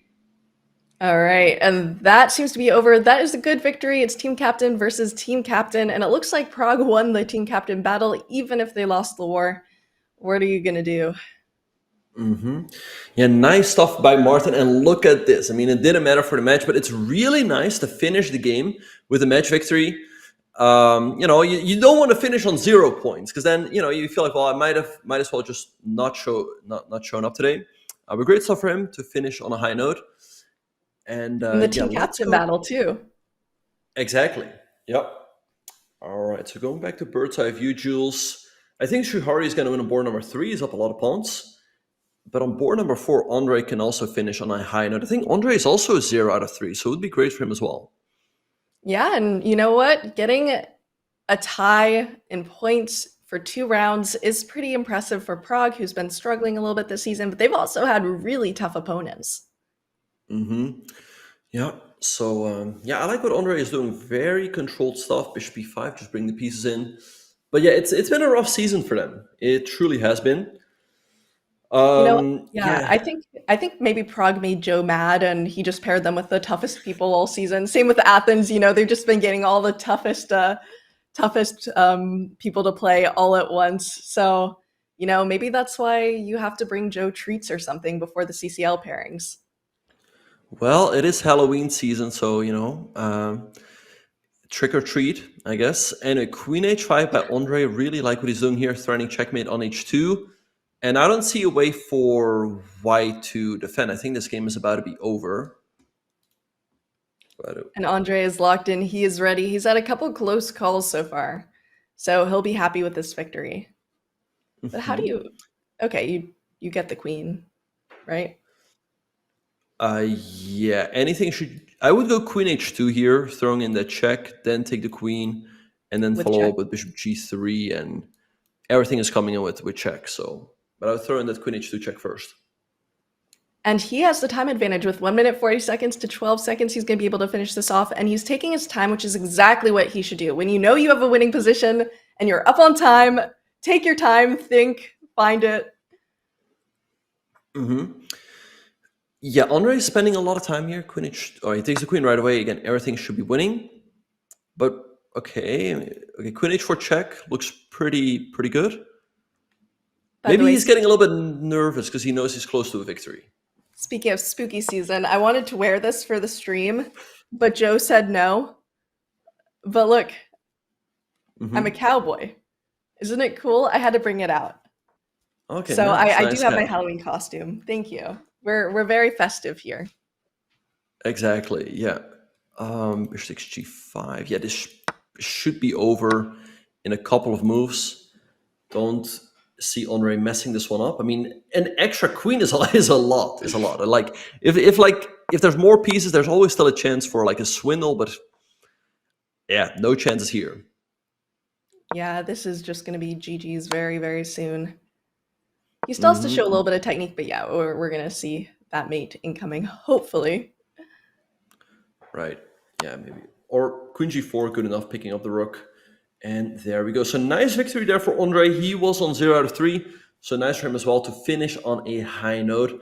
And Jules, there's one more game ongoing, but I think that one is about to finish soon. Absolutely. And that means that Prague will have had a tied score for the last round. It was not enough, though. SRM still took home the victory with 10.5 to, I think it's 4.5 so far. Might be 11.5 soon after this Srihari game. So great showing by SRM. Not a bad showing by Prague either. Yeah, and I think SRM can be pretty satisfied to get another match victory and a lot of board points. Rook c5 is coming. This is going to be a win for Srihari.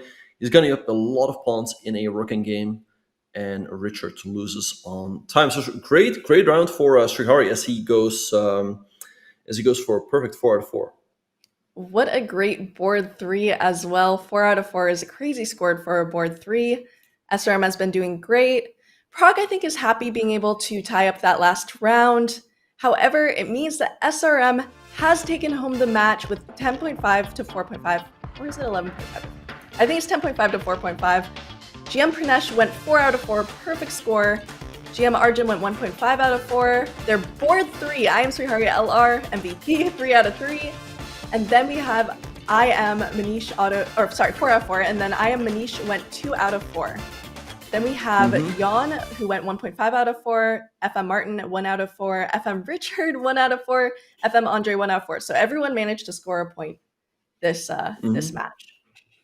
Yeah, so good for Prague that all their players at least got on the scoreboard, but this SRM team is just so strong. I mean, look at Pranesh going perfect again, 4 out of 4. Srihari, their board number 3, winning all of his games as well. So not easy to stop this team whatsoever. Again, I'm really curious to see how Mizzou will do against them. Yeah, SRM is definitely the team to beat this season. You know, but Ben says that that SLU isn't sweating, but we will see. We will see. Do you have a good game to show us? Absolutely. Yeah, so let's have a look at this game between Martin and Arjun. Before this round, Martin had 0 points. In this position, it was also not looking great for him against Arjun. But Arjun, in this position, made a big mistake. He had a nice position here with Black, but he should have just played a move like Bishop A6, follow up with F5, and Black's doing pretty well. But he took the knight on G4, and then took the pawn. But this is a big mistake, as this allows pawn to F3, forking the queen and the knight. He played queen to G3, rook takes E4, picking up the knight. And here, his only chance to maintain a balance was pawn to F5. Attack that rook right away. But instead, he gave a check on C5, bishop B3, and now F5, but this is losing due to a variety of reasons. White took the bishop on C5, Black took the rook on E4, White took on F8, and played D6 check. King H8 and D7. Black is down a full bishop here. There's absolutely nothing Black can do. Arjun tried to move pawn takes F3, making things tricky, threatening checkmate on G2. But here Martin found a brilliant move. He played queen takes F3. Look at this, sacrificing his queen. Because if you take the queen, there is D8, queen or rook, you can choose. White gets a queen, and it's checkmate in the next couple of moves. And so after queen takes F3, Arjun resigns. So great stuff by Martin. He gets a nice win for his team, but unfortunately it wasn't enough to stop SRM. Yeah, great stuff by Martin. That was a great game. Thank you so much for showing us it. Stay with us. We're going to have another really exciting match coming up. Maybe we'll get our first tiebreak. It is spooky season. Anything can happen.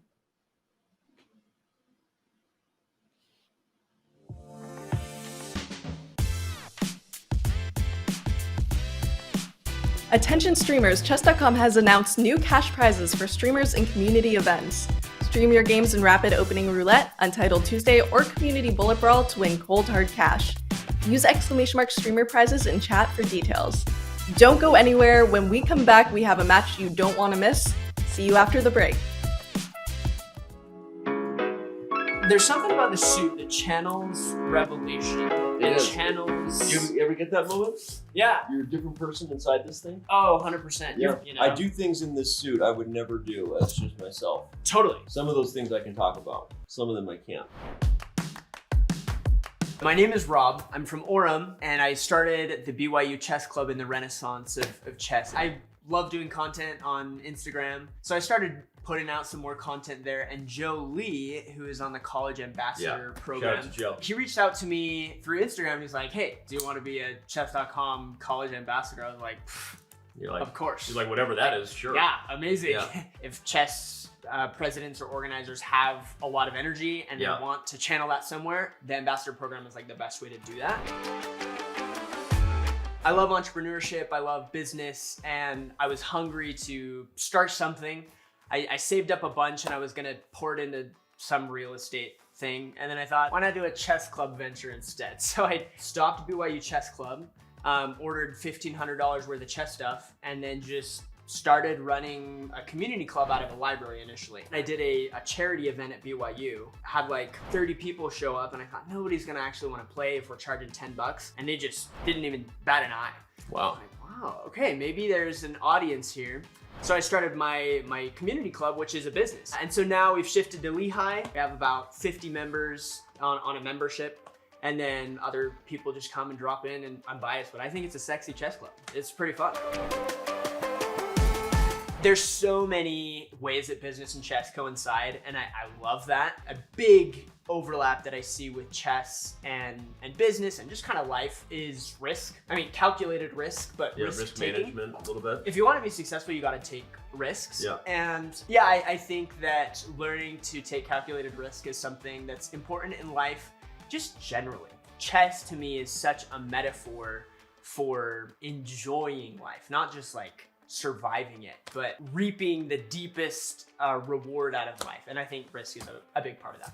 I love that. I agree with you that chess is, for whatever reason, it's a symbol of what we tend to look as humans as the highest form of strategic thinking, right? There's a reason you hear the sports analogies constant and annoying. It's a chess game out there, right? Or someone's playing checkers while I'm playing chess, and insert any version of that, right? Chess is that symbol for people, right? Totally. Well, as a young person, you're probably the best ambassador we could ever have for the game, bringing that out into the world. Looking to deck out your closet this fall, or a gift for that person who loves chess? We've got you covered in our all-new merch store. Literally. Never forget that it's always chess o'clock somewhere, with clocks in a brand new colorway. And keep your mouse speed on point with a classic green or bubblegum pink mouse pad. Oh, Middens wants to say something too. She says, check it all out at chess.com/shop. And yeah, you might want to do what Middens says.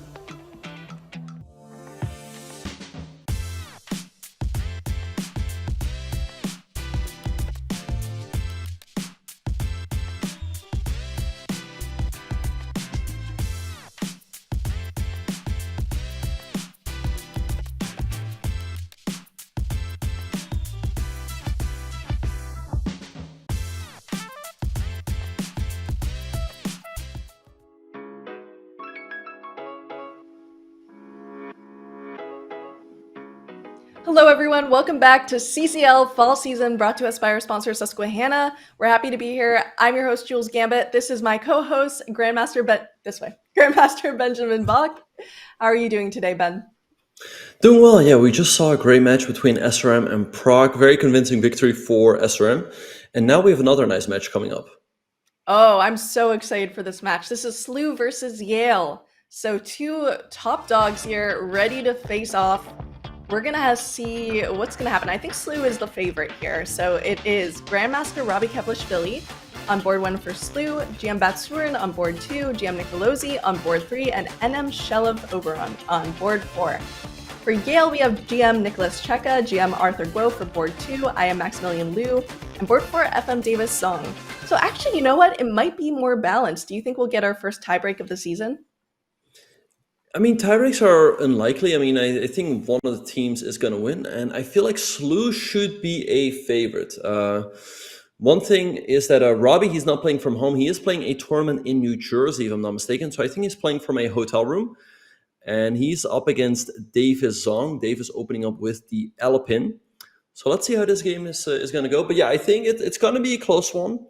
This match is a bit of a story of two tales. St. Louis are fighting for the top 2 spots. They're currently in 3rd place. If they get into the top 2, they will qualify for the semis. And Yale is currently in 6th place. So for them, it would be great to maintain the top 6 and qualify for the playoffs. Absolutely, it would be.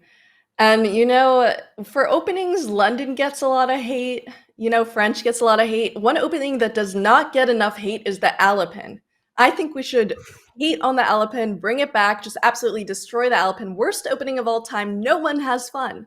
No one has fun playing the Alpin. Alpin players don't have fun. If you're a Sicilian player and you have to face it, you don't have fun. I mean, these positions are rough. Are you a Alpin enjoyer, Ben? I think the Alpin has a lot more venom to it than people give it credit for. But Jules, talking about openings, look at the move that Maximilian opened with. He opened up with 1 knight h3. He's having a little fun there. Yeah, what do you make of that? I mean, quite a dubious move if you ask me. Because here's the thing: if you open up with a move like 1a3, it also is kind of to troll your opponent a little bit, for lack of a better word. But the move 1a3 doesn't necessarily worsen your position, whereas very often the knight is actually misplaced on that h3 square. Now here, to be fair, I can often jump back to f4, but at least Maximilian is having a slight lead on the clock. So I'm very curious to see how this game will develop. Well, it's actually kind of tough when your opponent makes a move that you know is suspicious and you know it's like not a good move. You spend a lot of time thinking, what is the refutation to this? Because you feel like there should be one great move, and sometimes it just isn't there. Sometimes you just have a slightly better position. Yeah, so let's see how this game is going to develop. We see c3 by Maximilian, making sure that this queen can always drop back to c2 or maybe b4. But I feel like Batsurin should be better here. He's having a nice pawn on d5, giving him more space. And yeah, the e2 pawn could also be under a little bit of pressure. So here, I feel like Black should be doing pretty well, simply because he's got more space for his pieces. It looks like Max has some song in his head right now. Anyone in chat have any predictions for what it is? Because he's just jamming away. And honestly, you know, that helps you. If you get a rhythm in your head and you're just ready to go, you play knight h3, you know, you just jam out, you're happy. But it looks like the engine didn't really like that move. Let's take a look. All right, so queen b5 attacking the bishop, also putting pressure on that pawn on d5. So I'm curious to see how this game is going to progress. But yeah, it's important to have good vibes, so to speak, during a game, right? You don't want to have a bad song or a bad thought in your head. But if you have like a nice song, like if you have positive thoughts in your head, that's when you'll also play good chess. So yeah, let's see how this one is going to progress from here. Queen d6, nice move by Batsurin. Maybe b4 to double down on the attack on the bishop and the attack on the d5 pawn. Yes, and the bishop will just retreat to b6. So, I mean, it does make sense, but you can't immediately take that pawn on d5 anyway. Maybe you can bring your rook in, but it might be a little bit slow. Yeah, let's see what's going to happen. I mean, I feel like if Batsurin has the time to consolidate, almost like a6, just kicking the queen away, in some cases he could also go g5, kicking the knight away, and then e2 could become very vulnerable. So I feel like Maximilian's opening strategy perhaps has backfired a little bit, as I think he's worse here with the white pieces.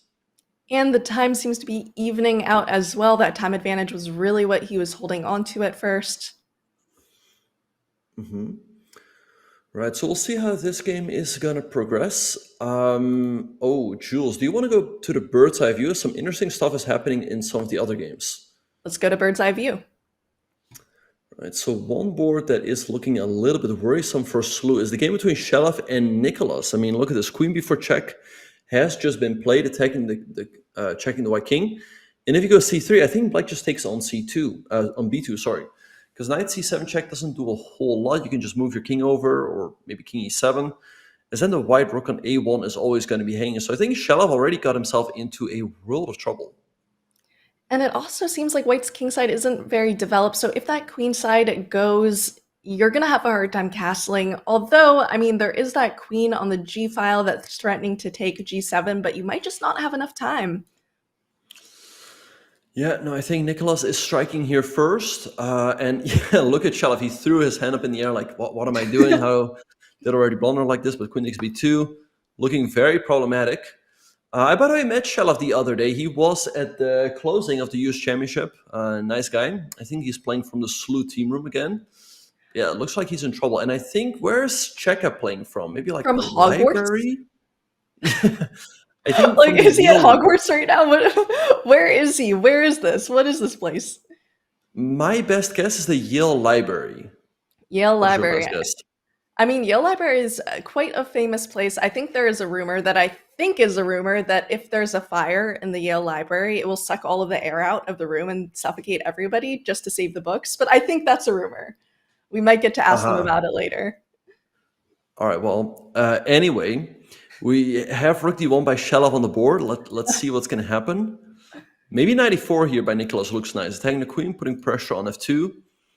But yeah, not looking good for Shelov. Down a pawn, and his entire queen side is very vulnerable now.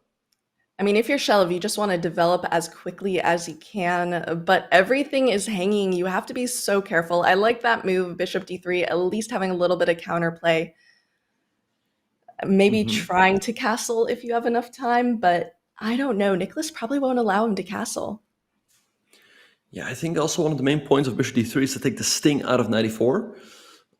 So let's see what's going to happen. I mean, if he can go 92 in castle, then yeah, at least for the moment he's staying alive. And then maybe later on he can cook up some counterplay. But yeah, this board is definitely looking good for Yale. So it would be nice for them if they can get a point here. Jules, do you want to go back to the bird's eye view and see what's happening in the other games? Let's do it. All right, so Robby is actually a little bit worse against the board 4 in the top left-hand corner, but he is up 2 minutes on the clock. That's definitely a big factor there. I think Nicolas is a little bit worse in the bottom left-hand corner, as Black has a lot of pressure on that pawn on d3. Shelov is not looking good, but Cern perhaps better against Maximilian. So very, very even match so far. And we have some support for Yale in chat. Chemstud is on the lowest team in Yale. Also, hello, Ms. Kiff in chat. Sup? We are doing commentary for Collegiate Chess League. Hope you're doing well. It'll be interesting to see what happens. Also, yeah, it looks like Robby's streaming from a hotel room. I think so, yeah, I think so. But Cern, I don't know where he is playing from. Maybe from the SLU team room, although doesn't quite look like it. I honestly don't know where he is. And Nicolosi playing from his dorm room at St. Louis. And then Nicholas playing from Hogwarts, apparently. I guess so, yeah. All right, but yeah, the match is looking really, really even so far. So, yeah, so far Yale's doing a good job. You know what Shelov's position reminds me of? I've been getting these nightmares recently where I'm playing chess and I have a great position against a higher rated player. And then I look down at the board again, and then I just have like the worst position of all time. And this is the kind of position I would see, Shelov's position, when I look down again. Right, yeah, knight c5, nice move there by Nicolas, threatening knight takes d3, followed by queen takes b5. I don't know what Shelov should do, and he's also not looking too happy himself. I think his position is just collapsing here. Yeah, I think his position is kind of donezo. But do you think he can come back from it? No, I think he's going to lose this game. You think he's going to lose this game? No, I have faith in Cello. Or did you mean in the match? Like, I think one loss is not going to, upset him too much in the match overall, but I think he is going to lose this game. He's also down a minute on the clock. But Robby is up a pawn now, so things are looking great for him. Also, Dave is having almost no time on the clock. But Surin doing pretty well on board number 2. Let's see if Arthur is going to win with the black pieces to even up the score. And I think he's going to do so, as Nicolosi is in trouble. Nicolosi is definitely in trouble in this position. I don't know. This could be the start that either team needs. So if a team gets an advantage here at this beginning, I think it will shape the match, especially with two fairly even teams, it looks like. Yeah, so let's see what's going to happen. Like I said, I feel like SLU is definitely the favorite in this match. So I feel like if they can take a lead early on, I don't really see Yale coming back. But we have some tactics in the game between Shelov and Nicolas. But I think now just knight takes d3, followed by bishop 5 looks crushing. Attacking the queen on b8 and the rook on d3. Bishop, oh, that's also a nice move. Look at this by Nicolas. He goes bishop g4, attacking the queen. And if you move the queen, then black has rook, knight takes d3. Followed by queen takes e2. So I think Shelov is going to lose in the next couple of moves here. Yeah, I think it might be Dunzo. And Nicolas Checa is such a strong player as well. And his mood lighting is absolutely fabulous here, too. Look at that. You've got like a little bit of light there shining on his face as he gets the winning move. Yeah, no, things looking great for him. Shelov, sacrifices his queen, but he really, look at Shelov. That is a face of disgust, for the lack of a better word. He's like, how did I get myself into this position? Like, he is not happy. Oh boy, was this one of his Jobava Londons? Yes, but yeah, the best way to describe his face is disgust. He is not happy here. He's not having a good time there. I do not see his head bobbing. There's no music in his ear. I do like the mustache, though. It's good vibes. Yeah, he's got a nice stash there. I like it as well. And I guess you didn't tell your team to wear Halloween costumes. I really wanted one of the teams to wear Halloween costumes. I feel like it'd be a good intimidation tactic, you know? Right. In the meantime, yeah, I was thinking about it, but I feel like if I would tell Robby, he would just tell me to like get lost. Anyway, Robby is crushing it with the black pieces. I think just take, black just queens first. So Robby wins. The match is about to be tied. And I think Batsurin is winning on board number 2. but Arthur Guo is winning on board number 4. So I think it's going to be all tied after this round. Wow, a 2-2 tied score. I think we might get our tie breaks. That's going to be my special prediction for the day, that we get our tie breaks. Yep, so let's have a look. So SLU now having a 2-1 lead. Rook b1 played by Nicolas Checa. Check. All right, and Arthur going up 2 pawns here. This should be a technical win for Black, especially in the hands of a GM. Yeah, it absolutely should be, but you never know. I don't know. Also, look at that time difference, a minute to 17 seconds. Yeah, I definitely think this is going to go to Arthur Guo from Yale. So 2-2, that is quite the tie. I think it will all come down to round 2. If either team is able to take an advantage, I think it will be hard to come back from. Yeah, let's see what's going to happen. Arthur slowly pushing up the board, king f5, activating his king. But yeah, Nicolas has been struggling this season. I remember one of the matches, I think against SRM, he only scored 1 out of 4.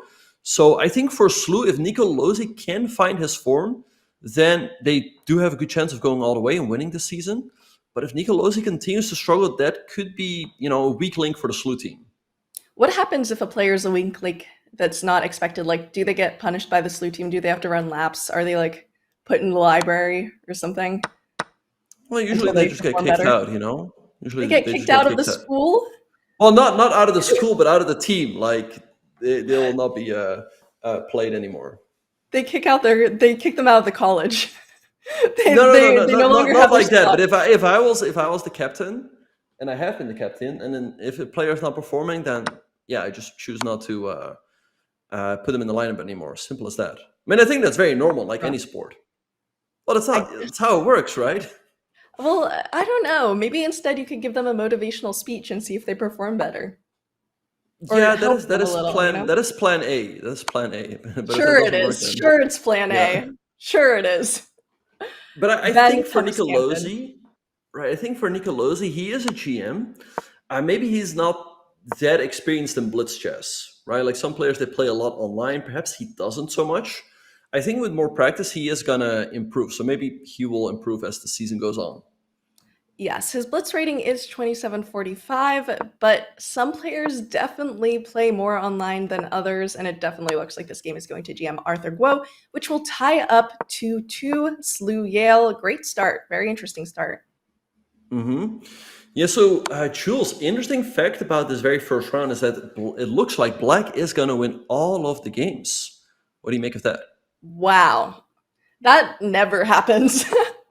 I guess it just shows that whatever opening you're strongest with, you can win with, no matter the color. I know a lot of people always want the white pieces because they kind of can control how the game goes, but that is a solid start for both Yale and SLU, tied up 2-2, performing as expected as well. So the board ones both have their point, boards twos both have their point, board threes both struggled a little, did not get a point, and board fours again did not get a point. I think that kind of shows that the teams are pretty evenly matched. What do you think, Ben?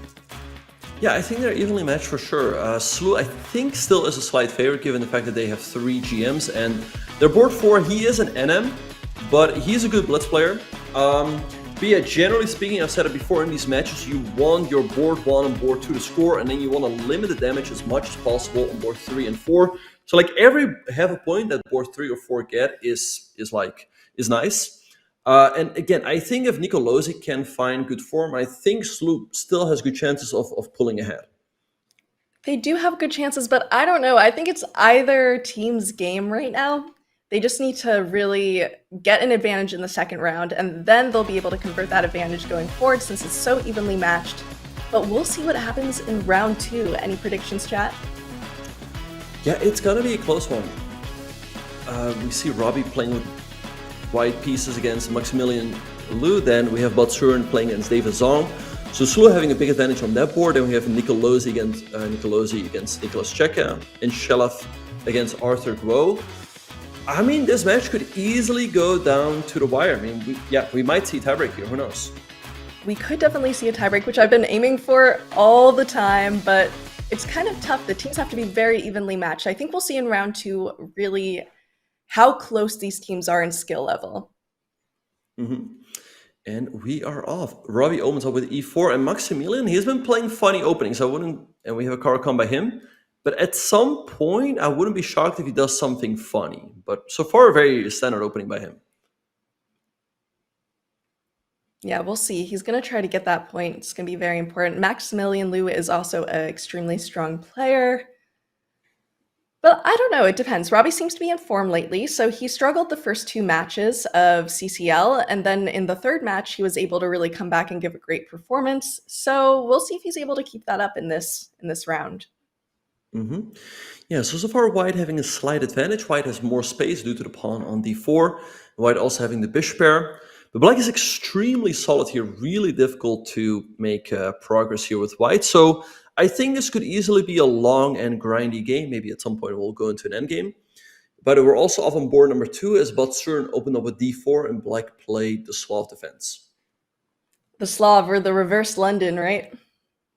Exactly, but we see that Black played e6, so locking in that bishop on c8, which I don't usually recommend. I feel like here Black is a little bit passive.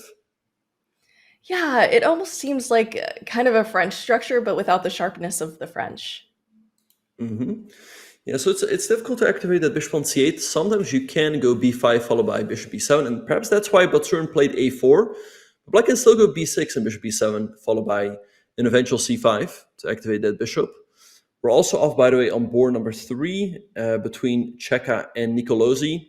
And board number 4 is off as well, as Shalov is defending himself with the French defense against Arthur.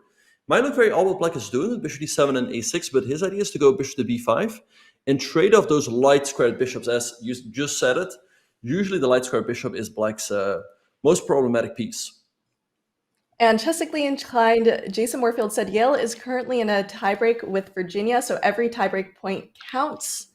Very important to note, Yale really needs this victory. They really need all the points they can get if they want to be going forward. So this is a very important match for Yale.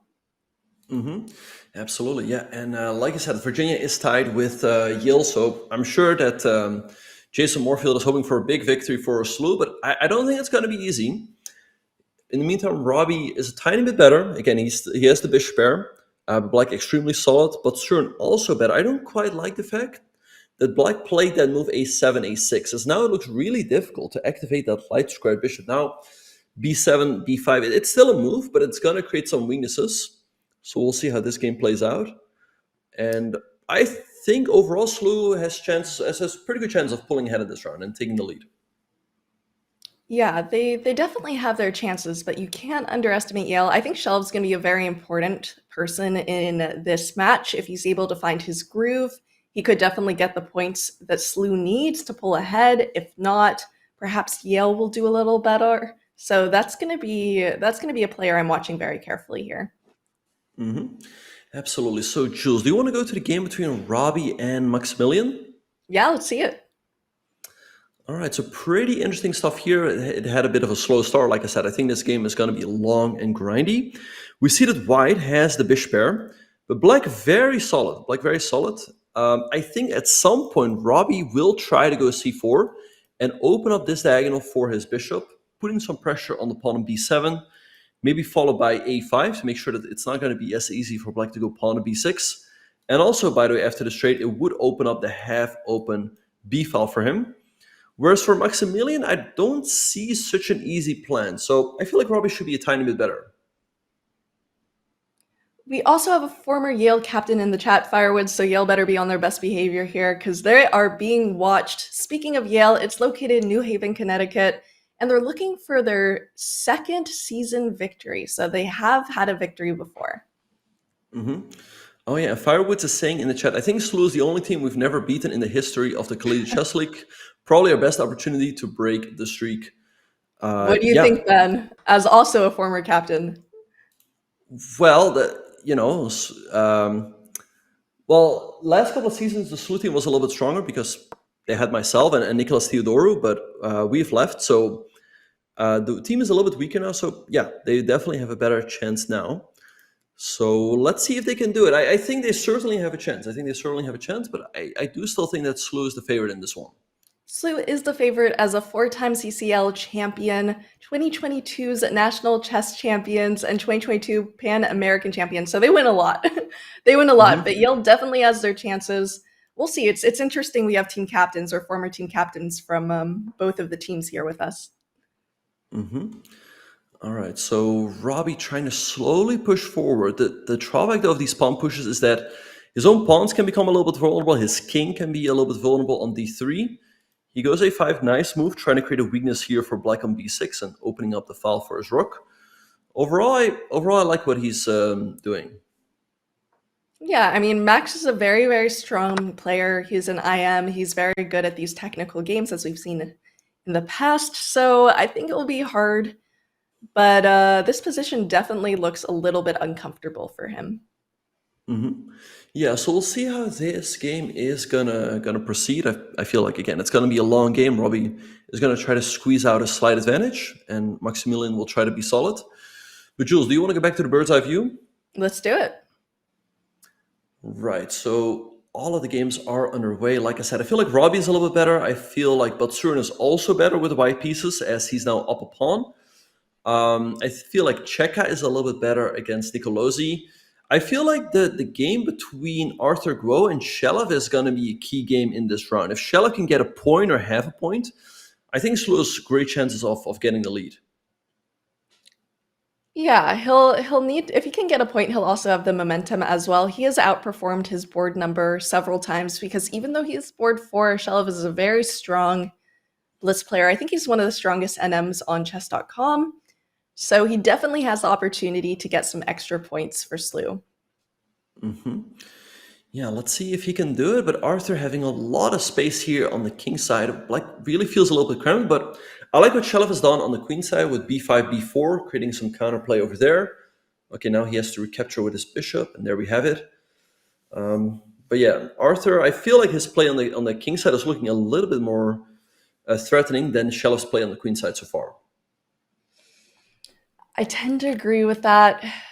I don't know. This will be a super key game for Yale versus SLU, and as I predicted, I think whoever is able to pull ahead points-wise in round 2 will win the match. Because they're so evenly matched, it's going to be tough to come back and have an advantage in another subsequent round. Right, but one thing that is looking... Okay, so let's have a look at the game between Robby and Maximilian. I feel like now, let's see what Maximilian is going to do. He can trade off the rooks. He can also keep the rooks on the board with a move like rook to a2 and try to go rook h2, attack that pawn on h3. But instead, he decides to trade. I mean, maybe black can hold this, but I feel like now white doesn't have a lot of risk. Maybe king b3 to a4 to b5, followed by c5 perhaps. This is not looking like an easy defense. I feel like Robby's got good chances to win here. He definitely has good chances to win. That being said, you also need to look at the time difference, and it is quite a time difference. He's almost up 2 minutes on the clock, so that's going to be tough for Max to defend with that time deficit he also has to make up for. Yeah, I predict a win for Robby here. I mean, the time disparity just looks a little bit too big. I mean, more than 2 minutes extra for Robby. King a4 to b5 looks like a very nice and easy plan. And for Maximilian, I don't see any active plans. So it's really hard to defend passively with such little time on the clock. Right, and this is a must-win for Robby as well because he's the board 1 versus the board 3, so that's a point he definitely wants to take home.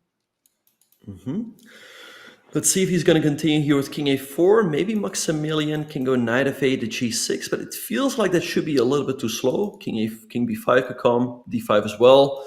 And it feels like if white's able to take on b6 and get the pawns rolling, white's play should be a lot faster than black's play. And also, we're really going to see the power of the bishop pair here in the endgame, because we hear a lot, especially as commentators, being like, oh, they have a bishop pair, that's amazing. But sometimes it's really hard to see how to convert that. I think we're going to see that here. Robby keeping up the pressure on the clock, but I don't like the fact that he traded off the b pawn for the d pawn. 96 now by Maximilian. I feel like black should hold. And I am really curious here, what if bishop takes c5?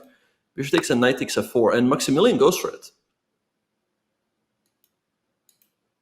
Oh. Very interesting stuff. Very interesting stuff.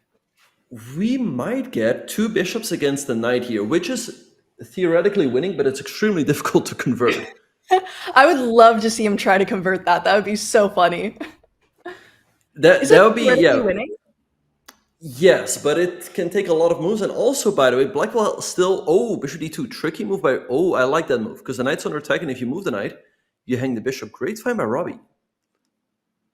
For y'all in chat, theoretically winning means that with best play possible, it is still possible to win.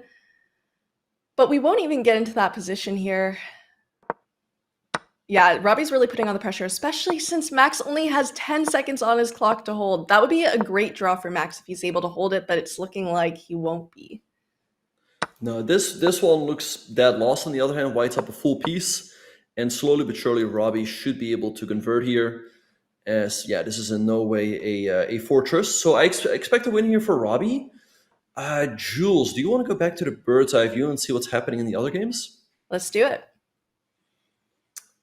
All right. Okay. So Robby's gonna win on board 2. But Cern is still a little bit better. But Dave is fighting hard.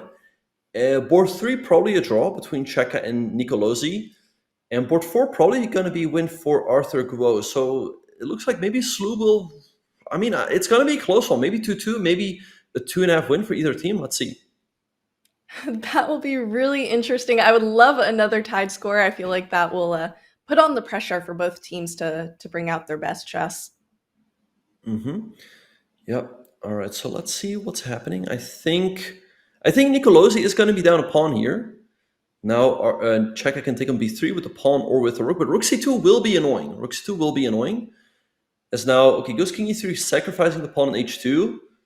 Objectively, this should be a draw, but white has an extra pawn. So let's see if Checa can convert. And Shelov also in trouble, by the way, on board 4. So it's going to be on Botsern to get the win here and to tie up the match. But if you look at the time, both players are getting pretty low on time in that match with Davis versus Botsurin. So with the queen still on the board, you have to be a little careful there. Yeah, anything can happen in that one. Dave is really holding his own against Botsurin. And Robby, by the way, displaying nice technique. His pawn is going to go to h6 at some point, I think now. And then bishop f8 to g7, combine with bishop d5, and Maximilian will get checkmated in the corner. But yeah, let's see. I think that the key game in this round is the one between Checa and Nicolosi. If Checa wins that one, we could see Yale pulling ahead. But if Nicolosi draws, then we're probably looking at a tie. At 7 seconds to 24 seconds, that extra pass pawn feels like it should do something. Okay, and we see it. We see a victory for Robby. So SLU is up a point so far in the match, but still a bunch of games to go. Right, Shelov is lost. I think can you take on c7 and maybe then rook takes e6, but yeah, white's up a pawn. Nicolosi, by the way, created a passer of his own on the h file. Let's see what's going to happen here. I don't like that check. Maybe the king can run over. Yeah, I don't like the last couple of checks that Nicolosi just gave. I mean, he just forced the white king up the board. Now he's activating his own king, but anything can still happen as the players are getting low on time. Yeah, the players are getting low on time, 22 seconds to 9 seconds. But can he convert it? Oh. And that's the thing about these endgames, is it's very, very tough to push for the win, especially when you can just keep giving these checks. But on board 2, there should be a draw between Botsurin and Davis, as both sides have a rook, a knight, and 2 pawns each. But still feels a little bit easier for white to play. It feels like black can still run into a fork or something. And that was a good choice by Checa, yeah, to defend the pawn with his rook. That way the king gets free. There aren't a lot of checks that the black rook can give now. I think actually we might see Yale pulling ahead. I think Davis should just hold, and Checa is going to win, and Arthur Guo as well. So I think this round is going to go to Yale, and they'll take a 1-point lead. Oh, wait, he just blundered? Wait, Checa just blundered. What's going on? Oh, wow. Oh, maybe now he has enough counterplay to get his pawn down the board in time where he just trades it off? Yeah, just h3 or that. Take an f3, and yeah, the h-pawn is too far advanced. Just h3, h2, this is going to be a draw. Big save there for SLU. Oh, wow. Okay, and you think Nicolosi's going to hold this? Yes, because he is just going to push the pawn, h1 queen, And yeah, this game is about to be a draw. Yeah, the game between Botsurn is also going to be a draw. So we are looking at another tie. Wow, another tie. That is crazy. Okay, that means we'll be going into round 3 with a perfectly tied score. A perfectly tied score, and it does not look like Nico Checa is very happy with that. No, yeah, he certainly was winning. I think he's checking the game right now. So maybe at some point we'll see a reaction when he sees that the computer was pointing out the win. But tough missed opportunity for him there. Big save by Nicolosi as he keeps the score tied. Yeah, he keeps the score tied. We'll see. Round 3, anything can happen. This is going to be the opportunity that either team needs to pull ahead. Otherwise, we're going to tie breaks. Yeah, so really the key game was the one between Checa and Nicolosi. All right, so let's have a look at it, Jules. So we saw in this position right here that Checa was winning, but the win was not easy. He had to play either rook b5 check or king f6. Those moves aren't too intuitive, but instead he played king e7, a pretty natural move, trying to walk his king over to c7 to attack the black rook. But this threw away the win, as now Nicolosi played king g5, and black is getting enough counterplay. As king f4 is coming, the h-pawn is pushing down the board. Checa played king d7, king f4, rook b3, but now Nicolosi sacrificed his rook to pick up the pawn on f3, and there's nothing white can do about the h-pawn pushing down the board. And white sooner or later has to give up his rook for the pawn. King e6 was played, h3, a check, king g2, king g3, h2, another check, king g2, but yeah, h1 is coming, so king g4, h1 queen, check, another check, and eventually this game ended in a draw. So a big missed opportunity by Nicolas Checa, as Nicolosi saves the game and keeps the match tied. That was a great game, Ben. We will see what happens with round 3. Stick with us. We'll be here right after this break. If you found yourself talking to your mouse, it's time to quit. Oh, come on, mouse. Come on. Wake up, you stupid mouse. Wake up. Yeah, I've definitely never done that. In this case, you can see that Nakamura was obviously upset about perhaps some blunder he made. Sadly, I think I've seen this clip enough times to remember that this comes from a video where he was doing, I want to say Puzzle Rush, and he mouse lipped while trying to set some sort of a record. You know, you can find clips of certain other GMs and streamers performing gymnastics with their mouse, but we're going to leave this out of this video. And it does happen. Occasionally, you realize that you're blundering more often than usual, or you lose in time more frequently, and because you just forgot about the clock. Overall, it's natural for us to have a downtrend, and if you notice that, it's better to take a break or to even continue with playing chess for today and to recharge without waiting for your rating to drop to the very rock bottom. Yeah, that's a good one. I get this a lot on my stream. People coming in and saying, I dropped 200 points today. I'm at rock bottom. Should I quit? And obviously people who are asking this question, I don't think are actually looking to quit. If you're not enjoying your chess experience, then you should take your talents elsewhere, obviously. But if you look at the rating graph, let's take the Chess.com Blitz rating graph of any top Blitz player, maybe with the exception of Hikaru, right? That is the one outlier because he's freaking Hikaru, and you shouldn't say, well, Hikaru stays at 3250. I dropped 200 points. What am I doing wrong? Well, none of us are Hikaru. In my case, fluctuations are very common. Sometimes I'm 3,000, sometimes I'm 3,200. In the case of other GMs, there's even bigger fluctuations. 300-400 points is not uncommon for that delta to be that large, because it all depends on your frame of mind, how much sleep you got that day, what your mood is. Do you have issues at work, or is it a Friday and you have nothing troubling coming the next day? So it's all very contingent on how your mind is functioning that particular day, and you shouldn't put too much stock into your performance on any given day. You also shouldn't fall into this trap of getting on tilt and then kind of wondering, well, why am I losing rating? Well, generally, you're losing rating or lots of rating if you're on tilt. And yes, the best thing is to stop, pause for the day, and then resume the next day. That's not always possible. We're all human. So I'm not going to pretend that I am able to do that, but definitely something to aspire to if you want to maximize your experience and your chances for success.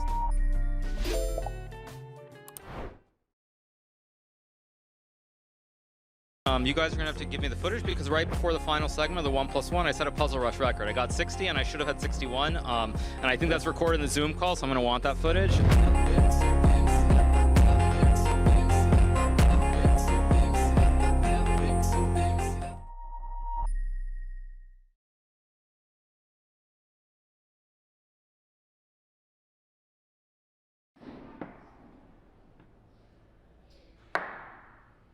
Mate is in 4 moves from the position in front of you.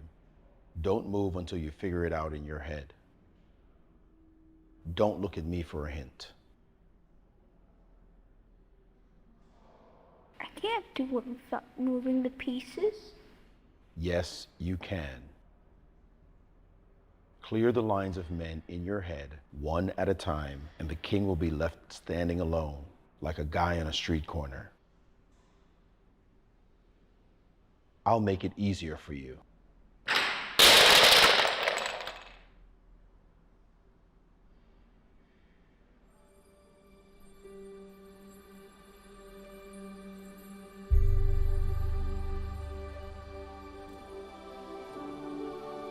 What was that about?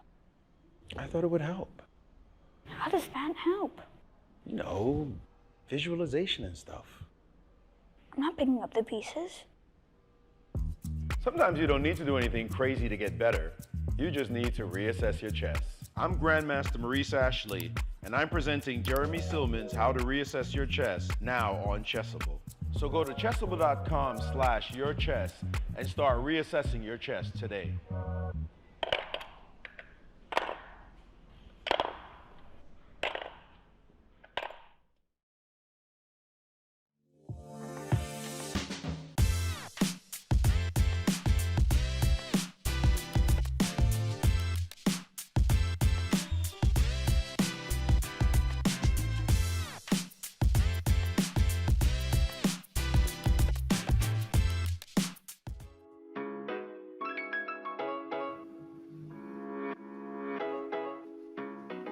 Welcome back to Collegiate Chess League Fall 2024, brought to us by our sponsor Susquehanna. We're happy to be here.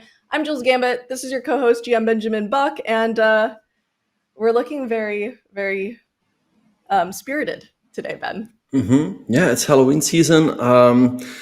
Yeah, you're dressed up as a rat, I believe. I honestly didn't have anything for Halloween, so I feel like I'll put on the sunglasses to do something. But yeah, is this your costume, Jules, or what is the story behind it? No, this is Alexandra's, and I said I didn't have a Halloween costume, and she was like, you know, I got you. So I've been, as you can see, I've been looking very stylish lately for these LA parties. And here, speaking of important events, we have round 3 coming up of St. Louis versus Yale. They are completely tied so far, so that's the closest match we've seen so far. Absolutely, yeah. And here we have round number 3 coming up. We have Robby with white pieces playing against Arthur Go, and Batsurin playing with black. Robby with black against Arthur Go, and Batsurin with black against Nicolas Checa. So the GMs are facing off against each other. Perhaps a bit of an advantage for Yale that the GMs on their team will have the white pieces. Then we also have Nicolosi, a GM facing off against an FM on board number 3. And Shelev playing with white against Maximilian Lu. So a big clash on the first 2 boards. And I'm also really curious to see what's going to happen on the bottom 2 boards. This is definitely the round to watch. And we see a Sicilian here from Robby and Arthur Guo. Maybe we'll get a dragon. Yeah, so I think in this round we might finally see a team pulling ahead. And we have this bishop d7 move by Robby. All right, so let's see what Arthur will do here. I think the main move is bishop to g5. Well, what is this? Out of curiosity, what kind of Sicilian is this? Is it a common one? It's not a common one, but... I have no idea what this is called. But I'm sure it has a name. Sicilian Robby variation. No, he definitely did not invent it. Yeah, you can't really invent moves anymore, really. I just looked it up. It's known as the Kuprejcik variation. Oh, okay. Well, it looks like Arthur is surprised to see it as well. So I don't know. It seems to make sense, except maybe, I don't know. Maybe you could turn it into a dragon. We'll see what happens there. Well, now it's turning more into a classical Sicilian with 96 on rook c8. So Robby playing very quickly. I wonder if he has looked at this. Queen to a5, attacking the bishop on g5. So now here White can decide to trade on f6 or go f4, h4. Also a move possible, played by Arthur. Let's see what Robby's going to do. One option is maybe to sacrifice the exchange on c3, because after queen takes the pawn on e4 would be hanging. But Robby goes for the very quiet a6. He's still playing quickly, so I wonder if he's still in his preparation or if he's improvising at this point. I feel like he has to still be in his preparation here. And does he want to go for the queen trade? Usually that's a good look for Sicilian players, but I don't know this position very well. What do you think? But yeah, he wants to go for the queen trade. That's why he's offering it. But Arthur says no, keeping the queens on the board. I'm a little bit confused. Robby is playing quickly, but the evil board doesn't seem to agree with his moves. I think he might be bluffing. He's playing quickly, giving Arthur the impression that he's in his preparation. But I honestly doubt that all of this is good. So I think he's bluffing a little bit, to be honest. Well, it might be working, trying to get Arthur to play a little bit passively, maybe. But I don't know. It seems like he's playing this as if it's a classical Sicilian, so maybe he isn't as out of book for this. Right, so now we see a trade on d5, and here it looks a little bit difficult for Black to continue their development, because if you go e6 or e5, White's going to take en passant, and you're going to be stuck with some weaknesses. If you go g6 with the idea to go bishop g7, White's going to have the annoying bishop to d4, and there we have by Arthur on the board. Yes, bishop h6 is a move, but queen e2 followed by rook he1 looks problematic. So I don't like what Robby has done here out of the opening. Yeah, it does look really nice, like you're getting a very quick attack. Even a kingside castle doesn't really fix the position for Robby. He can't even do it right now, I don't think. Well, yes, he can. Okay. I feel like it should run into something. Yeah, maybe just takes. Although apparently that's bad. Right, and I wonder why. Looks very natural to just take a free pawn. Queen f6 is a big threat, threatening checkmate. So let's see what Robby is going to have to do here. It seems, especially in first glance, that he's in big trouble. He is the captain, so he's definitely going to want to be taking home this victory, but it looks like Arthur has been playing great so far. I think he might be on a perfect score so far. Yep, Arthur is on 2 out of 2, Robby as well, so both players are in form. Yeah, I'm curious to see what Robby should do here to keep himself in the game, but it's not looking good so far. I mean, he's down a pawn, queen f6 is a threat. Maybe he's going to have to go bishop g7 and trade off these bishops, but looks like a good start for Arthur. Yeah, bishop g7 makes a lot of sense, but it's not a move you really want to play unless you have to. All right, so Arthur definitely having the advantage right here. Jules, do you want to go back to the bird's eye view? Let's go to bird's eye view. All right, so like I said, Arthur is better on board number 1, but on board number 2, Nicolas Checa is also better. So Yale might, win those top 2 boards. In the meantime, though, I like what Shelev is doing in the bottom right-hand side. As he's playing his Jobava London, he's trying to attack. In the bottom left-hand side, perhaps Nicolosi is a little bit better with white pieces. And, he is the GM, so he's expected to win some games. And, look at this knight b5 by Checa. I think Batsurin is in a world of trouble over there. Wow, okay. Yeah, Batsurin can't be very happy with that, especially he is down a minute on time as well. That's kind of an interesting position. It is, yeah. Knight b5 attacking the queen, also attacking the bishop on d4. And the nice thing for White would be if you take that bishop on d4 and Black has to recapture it, then you can follow up with pawn f3 and just kick that bishop away. So, yeah, I think Batsurin is in trouble. I mean, we might see him going down. Robby could go down. So SLU potentially in some trouble in this round. They would need to come back on the last 2 boards, which would be tough, but it's definitely possible, especially with the position so far. All right, so let's see. Knight b5 has just been played by Checa, attacking the queen on c7 and the bishop on d4. I don't know what Batsurin should do here. Maybe queen e7, but after a trade followed by f3. This is looking really good for White. So I don't know. It's looking tough. Like I said, I think there's a good chance Yale will take the lead in this round.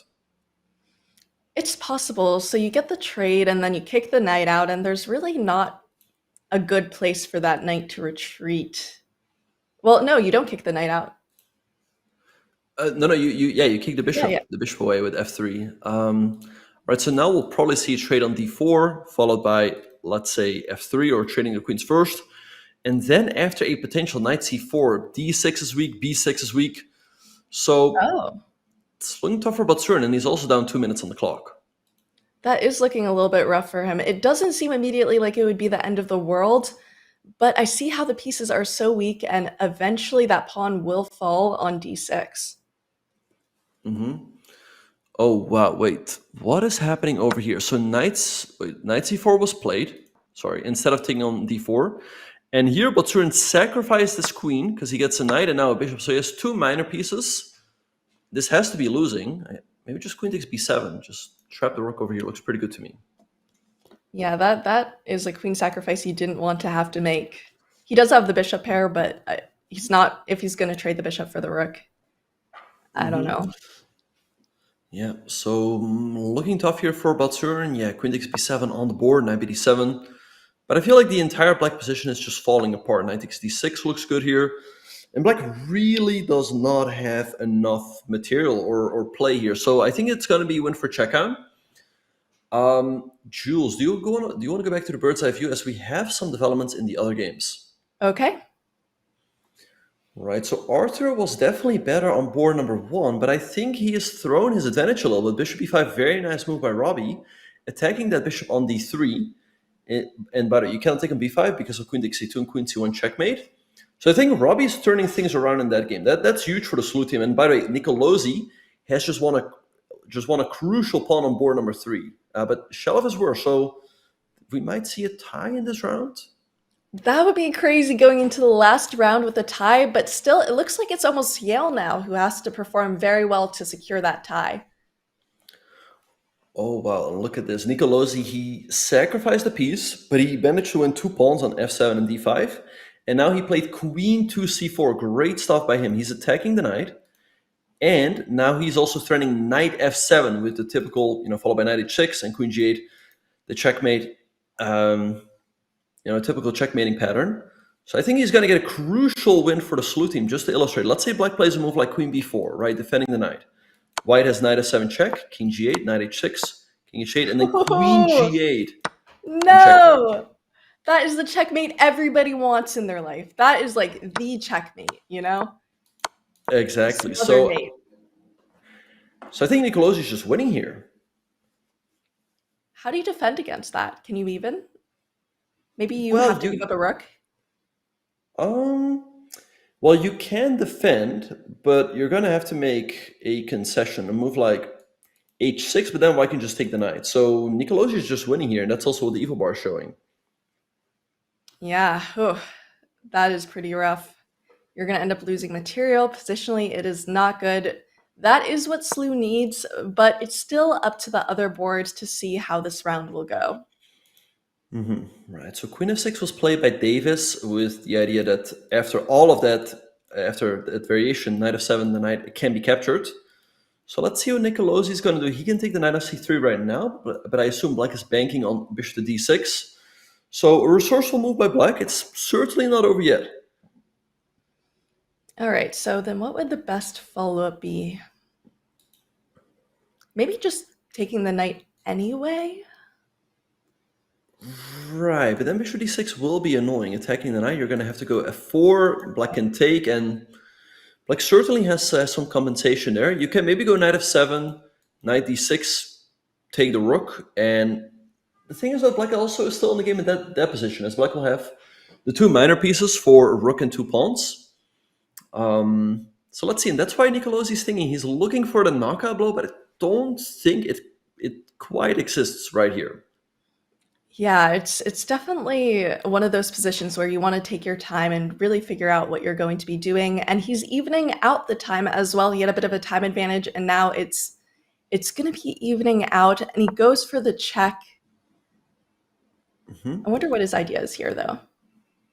Yeah, I think he's going to go 96. By the way, we have some developments in the other boards. Robby won his game with the black pieces, but Nicolas Checa won his game as well. So the match is still all tied 5-5. Looks like Nicolosi is going to win this game, but it looks like Shelov is losing his game to Maximilian Liu. So we're probably going to have a tie going into the final round. We probably will have a tie going into the final round. That will be a lot of fun here. And it's interesting. It seems like this wasn't the best course of action, but it does seem like just being up in exchange would be worth it. So I'm not sure why it... Well, the thing is, White has a rook for 2 minor pieces. White also has 2 pawns. We see Black has a knight and a bishop. So materially speaking, White's a tiny bit better. Also, the king on f8's a little bit exposed. White's threatening rook e3 now, by the way, hitting the knight and rook f3. So let's see how Davis is going to defend here. Queen e4, excellent move, trying to get the queens off. Going for the queen trade. And here, if you're materially a little better, you might want to go the queen trade, but it seems like the king is pretty vulnerable on f8. So keeping it on the board could be a good option, which I think we just saw. Yep. No, I like that idea as well by Nicolosi. Like I said, the king on f8 is quite exposed. If White's able to go like rook e3, rook e1, and then rook f3, this could be... Black could be in some trouble. But Black is to move. He's got 11 seconds, though. Going for another queen trade. Please, trade queens, please, he says. Yeah. No, if your king is the more unsafe one, you want to get the queens off the board. Okay, we see Nicolosi repeating once. He's going to have to keep the game going. He's going to have to get a win for his team. Like queen g4 or something. Don't go for the draw. Don't. Oh, but he only has 4 seconds on his clock. 3, he has to look at his clock. Okay, I like the fact that he keeps the game going. Queen g4, a good move. Again, if he goes rook e3 on the next turn, it still looks very difficult for Black. Maybe just rook here, take the knight. Okay. It definitely is a harder position to play for Black here, especially with low time. Yeah. I'm just watching Nicolosi. Maybe queen c4 now or something, or we're there. Queen c6, maybe going after the pawns on the... goes for I don't like that trade. Well, it's still better, but not easy to convert this. No, but especially with 3 seconds on the clock. Both players are in a huge time scramble. I think this could be anyone's game. Yeah, but we have a huge development on board 4. We thought that Maximilian was on his way to a victory, but Shelov managed to completely turn that game around. He's winning now. Let's see if Nicolosi wins this game with the white pieces. SLU is going to take a 2-point lead going into the final round. That would be great for SLU. This game is going to be extremely important then if Shelov is taking home the victory against Maximilian Liu. All right, but it's not over yet. Davis hanging in there. He's creating a bit of a blockade with his knight and bishop, rook e6. Again, all of these pawns on the queen side are quite vulnerable, so I think Nicolosi has great chances to win this one. Just don't go king d3. Or now it's fine, because there's no longer a fork. Oh, there goes the a-pawn. That's huge. Yeah, this should be a win now for white. Maybe rook back. Trying to... Oh, there goes the g-pawn. It's not over yet. 4 seconds. 3 seconds, you got it. Don't like that one. Yeah, that was a big... Okay, rook a5 though. Still anything can happen here. Check. Oh, there's b5. We might even see Black winning this game. You see Black winning this game? That would be quite the development.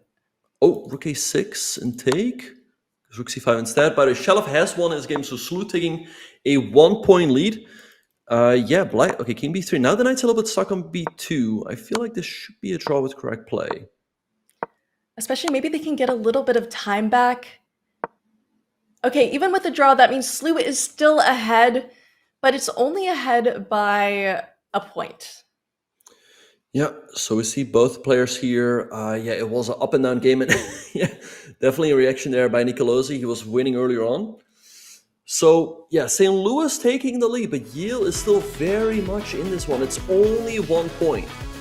It's only 1 point. That is an advantage, though. And Yale is going to have to win the next round by a point if they want to tie it up. It is possible to see what's going to happen there, but they're going to have to bring their best play. Yeah, so Robby carrying the team. He's 3 out of 3, but Struan on 50%. Nicolas and Shelov on 1 point each. A huge turnaround there for Shelov, as it looked like Maximilian was going to win that one and give Yale the lead, but instead it's SLU now going ahead into the final round. Maximilian Liu is looking to get on the board with a point. He'll need it if Yale is going to move forward. All SLU has to do is tie up the round next match. If they can just get an even number of points, then they will take home the match. They only need 2.5. So we'll see what happens there. And Jules, our pairings are for round number 4. Robby is playing with white pieces against Checa, but Struan playing with white as well against Arthur Guo. Then we have Nicolas with black against Maximilian Liu and Shelov with black against David Zong. Generally speaking, I feel like on the GM boards, on the top boards, it is an advantage to have the white pieces, so that's perhaps a bit of an advantage for SLU. But really, anything can happen as we go into the final round. Anything can happen. I think it will be up to board 3 and board 4 of Yale to be able to go to tie breaks. I'm not sure. It looks like SLU might have the advantage going into this. How many channel points did you bet on SLU today, Ben? I think it was too late to put in my prediction, so that's unfortunate. Missing out a big time over here.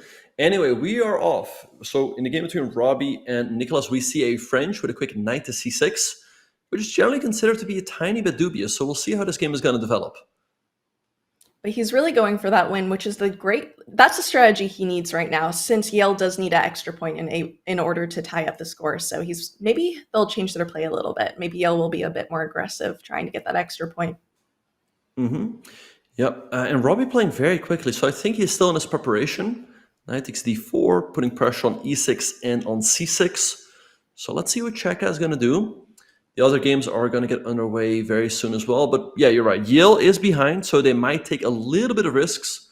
Might take a little bit of risk on a board here or there. I would say, generally speaking, in these team matches, you just try to focus on your own board as much as possible. Sometimes you'll try to glance over, see what's happening on the other boards. If you're going to have to make a big decision, right? If you're going to have to make a decision between going for a straightforward draw or keeping the game alive, that's when you might glance over. But I think other than that, you just try to focus on your own game. And chat, there is a prediction in the Chess.com chat. So who will lead after round 4? Put in your predictions. We'll see what happens. All right, time to go all in. Yep, no, we're doing it. All right, anyway, bishop d3 by Robby. He's starting queen h5 check, as g6 will not be a proper response. Maybe still queen g5.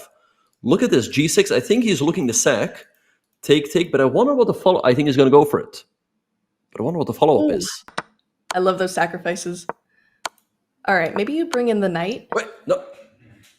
Okay, he repeated once. He's not okay, going now Robby is thinking... No, but what is the win exactly? Is it... Do you go h4 here? I think Robby might have... Yeah, and he goes for it, h4. Look at his expression. He's like... Yeah. And it might be an issue, actually, if he doesn't think he has anything. Yeah, but he goes h4. He keeps the game going, and I think he's just winning. As the idea is to go rook h3, followed by queen h6 and rook g3. And I don't see a defense for Checa. So this is huge for the SLU team. They are already ahead by a point. Another point right here will go a long way for them to win the match. Checa might get checkmated. I mean, what can you do? That might actually win the match. It won't win the match points-wise, but that momentum of winning on board 1 could be exactly what SLU needs to take home the victory here in round 4 without going to tie breaks. Exactly, yeah. And yeah, I think Robby, he probably took a little bit of time to recollect his thoughts, but given the fact that he played everything so quickly, he might have still seen this at some point. So great stuff by him. And something chessically inclined Jason Moorfield said in chat, repeating once is a good habit to get into. Yes, it definitely is, especially here where you have a 2-second increment. Just gaining that increment is always generally a good thing, as long as you don't repeat too much. Yep, if you repeat one time too many, all of a sudden the screen will say draw and then the game's over. But yeah, repeating once is absolutely fine.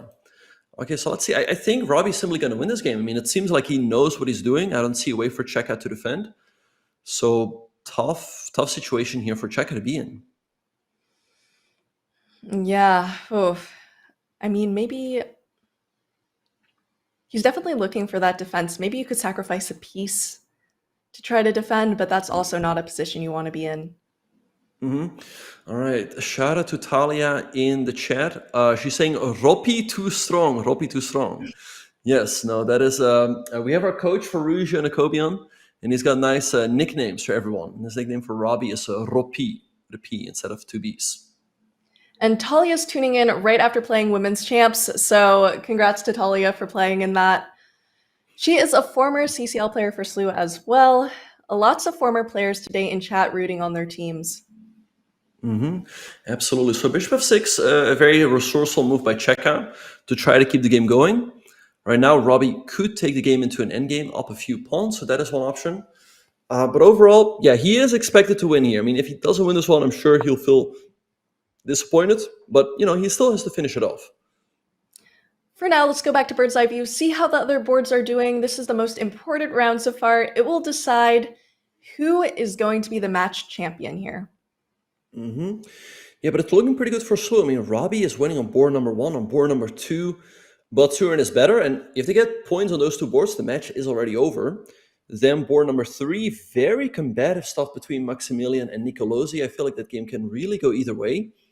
And Shelev, pretty solid on board number 4. So, yeah, I feel like SLU should clinch it in this round. Yeah, I mean, in order to tie up the score, it seems that if especially Nicolas Checa loses, all of the other boards are going to have to win for Yale, and that is such a tall task. It is. But look at this. By Maximilian, D takes e4, sacrificing the rook on f1. I like it, given the fact that he needs to win. He needs to spice things up somehow. Black can take an f1 and take an e4, but it feels like white should certainly have compensation in that one. And by Shelev, I think he's a little bit worse as he's fighting against the bishop pair. And we have seen the advantages the bishop pair gives in some of these previous matches, especially that endgame with, I believe, it was Nicolas Checa who had that bishop pair. So I don't know. Maybe Yale can fight on. It would definitely take a miracle, though, for them to be able to win 3 boards here. It's looking tough, as I think Checa is just going down. He's down a piece now, and I really don't think he has enough. He doesn't even have a pawn at the moment.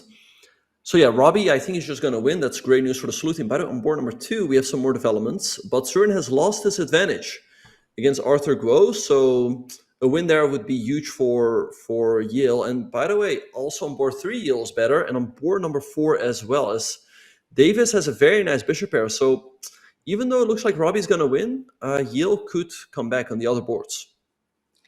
It's not over till it's over. I mean, it would take some amazing play from Yale to be able to win in 3 boards, especially with their board 1 going down, as it seems. But maybe they could do it. I think they very well could. Yeah, I mean, I like Arthur's chances with the move g4, but Surin's king is now a little bit exposed. By the way, it looks like Robby is cleaning things up. This game should be over pretty soon, but, he still needs to put on the final touches. Yeah, I don't know. I feel like right now, maybe Yale's even a favorite as they're better on all of the other 3 boards. I don't know. That is definitely something to say. Maybe they can tie up the score. It'll be tough for them just to win outright.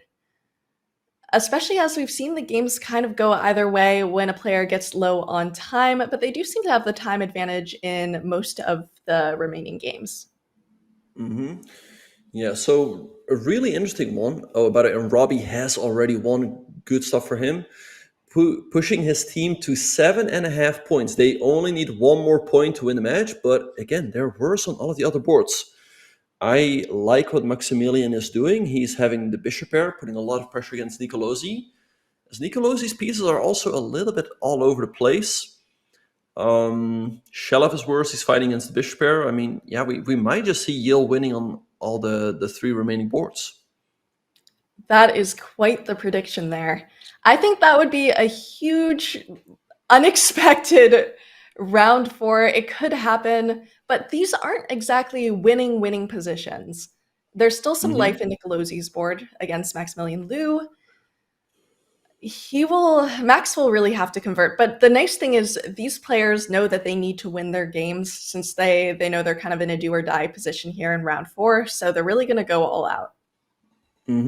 Absolutely. Yeah, they might be aware of the fact that Checa has lost his game, so that certainly tells them even more that they need to win at all costs. I mean, just one more draw is already going to guarantee SLU at least a tiebreak. Another point is going to guarantee them a match victory. So yeah, a really interesting game in this round again is the game between Maximilian Lou and Nicolosi. Maximilian down the exchange, but he has a pawn. He also has a really nice bishop pair to work with, and he's also up half a minute on the clock. So I definitely like his chances. Perhaps there's even an attack there. Yeah, no, there certainly is. I mean, these bishops are putting a lot of pressure on the black king. If you can somehow include this knight as well, that could really make that attack devastating. Maybe g3, knight g2, knight h4. It's slow, but if the knight comes around, things could become problematic for black. Yeah, g3 makes a lot of sense, but he's also rerouting his knight, so probably going to try to bring that knight into d4. And by not going g3, he is allowed black f4, creating counterplay. I think that's what Nicolosi needed, but now king to g1, tucking in the king. I think the time also here is a factor. We see that Maximilian is up 30 seconds. I guess now recapture with one of... Double question mark seems a little bit harsh. It does seem very harsh. It's like blunder, blunder, blunder. But yeah, I mean, if someone had to clinch for SLU, who do you think it would be, Ben? Maybe Batsurin. The position, although yeah, he is worse and he's down on time. It's looking tough. It's looking tough. I think Yale's got good chances of winning. Actually, that'd be huge for them. All right, going into. All right. I think the knight has to go. You have to take on e5 and then follow with knight c7 and just sit tight. Yeah, there he goes. I think knight c7 now, solidify d5, open up the other rook.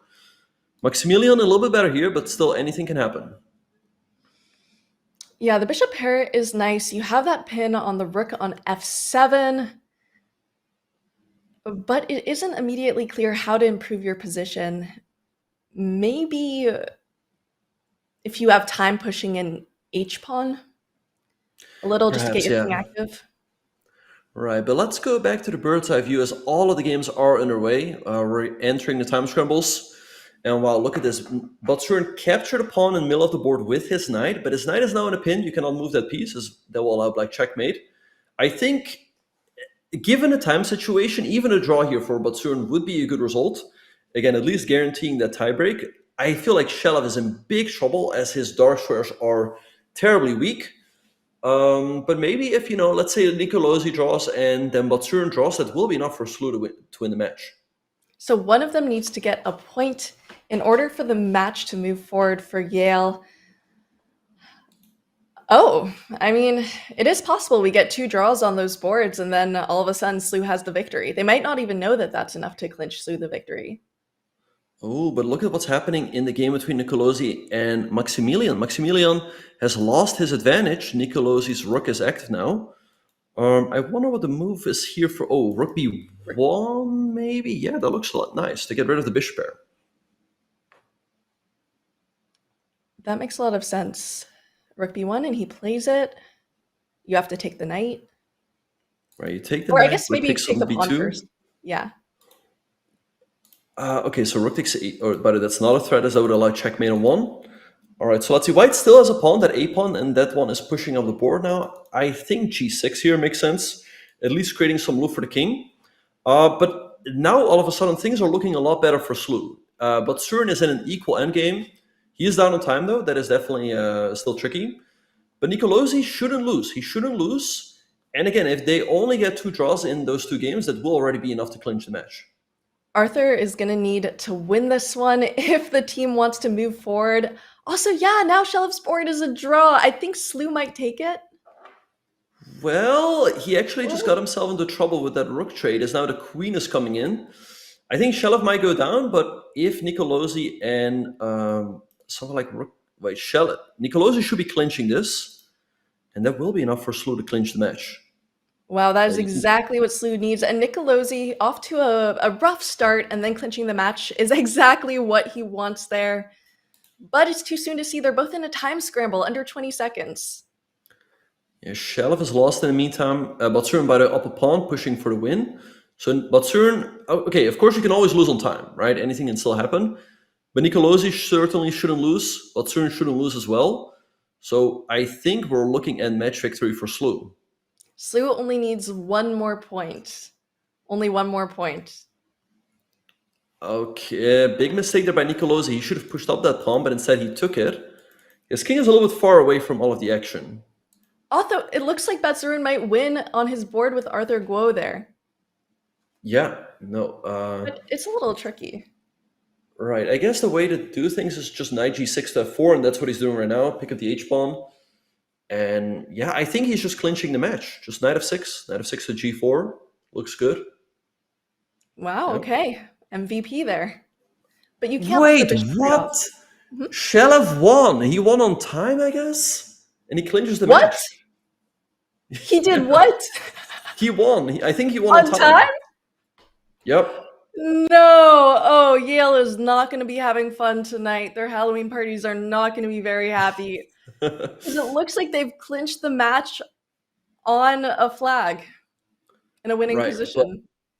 But you know, to make things to make the pain a little bit softer for Davison in that one, Batsurin has just won his game as well, so it would not have mattered. So overall, it's looking like it's going to be a pretty convincing victory for SLU. They're going to gain those tiebreak points as well, which is exactly what they want. But that could have gone either way. It was looking like it might even be a Yale win at the middle of this round. What? So. He just hung his rook. Okay, I mean, it doesn't matter, but oh, Nicolosi's got to be so happy that that didn't lose the game or the match. He's got to be so happy he didn't lose the match like that. Can you imagine? Yeah, all right, so tough loss for Nicolosi, but fortunately for him, SLU still wins the match. SLU still wins the match. I mean, otherwise Nicolosi would be getting a talking to tonight. Mm-hmm. Yep. All right, so yeah, we see the players signing off, but yeah, good stuff by St. Louis University. They win 9.5, 6.5. As yeah, now the scoreboard is updated. Yeah, Robby really carried the team with 4 out of 4. Great stuff by him. That's what you expect from a board 1. Batsurin 2.5 out of 4.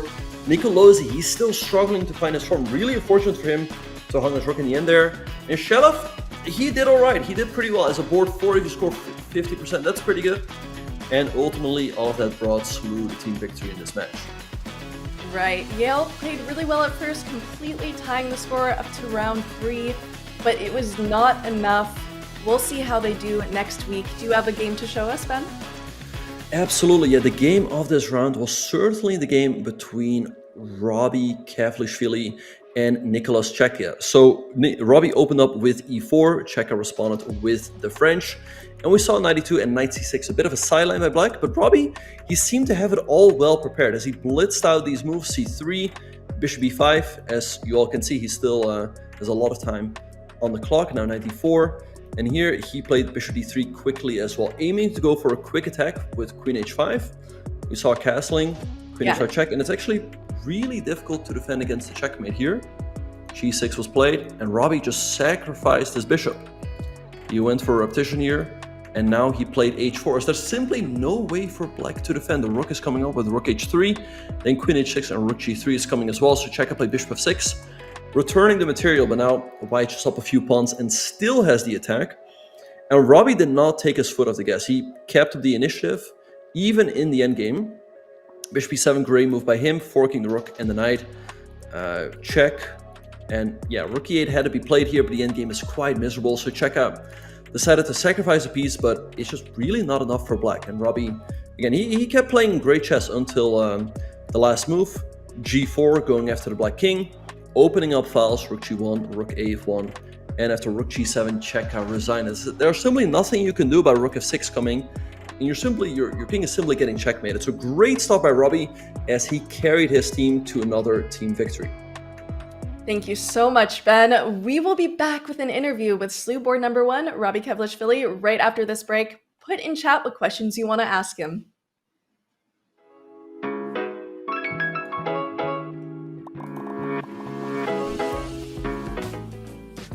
So This particular piece of advice is actually kind of a meme, and I think it originates with Grandmaster Ben Feingold. Never play f6.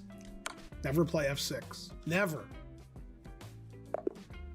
And it's been uttered so many times by so many people and in so many contexts that it's kind of turned into a meme. And so a lot of people, when they hear never play f3 or never play f6, they don't know if it's an actual piece of advice that they should follow, or is this purely some sort of memeable phrase. And I actually think it's largely the former. It is a legitimate piece of advice, and it's actually a very good one. Now, as with all such phrases, it can't be treated as a dogma. Just off the top of my head, I can probably set up 100 positions where the only winning move is going to be to push upon to f3. And this advice applies exclusively to middle game positions where there are a lot of pieces on the board. In endgames, never play f3, never play f6 is essentially useless. So what is Ben's advice originally aimed at? The way I understand it, it's originally aimed at a set of positions, usually in the early to late middle game, in which you're castled to the king side if you're white or you're black. And it speaks to the fact that pushing your f1, either one or even two squares, but particularly one square, is typically a very weakening move. So when you're castled to g1 or g8, playing the move f3, not only does it weaken the a7 g1 diagonal and exposes you to a wide range of different tactics, but it weakens in sort of a long and very annoying way the squares around the king side. So it opens you up to a whole host of different tactical possibilities. And in my experience, it really is true. When you play the move f3 or f6 without due provocation, if there's no good reason to play it, you're just asking for trouble.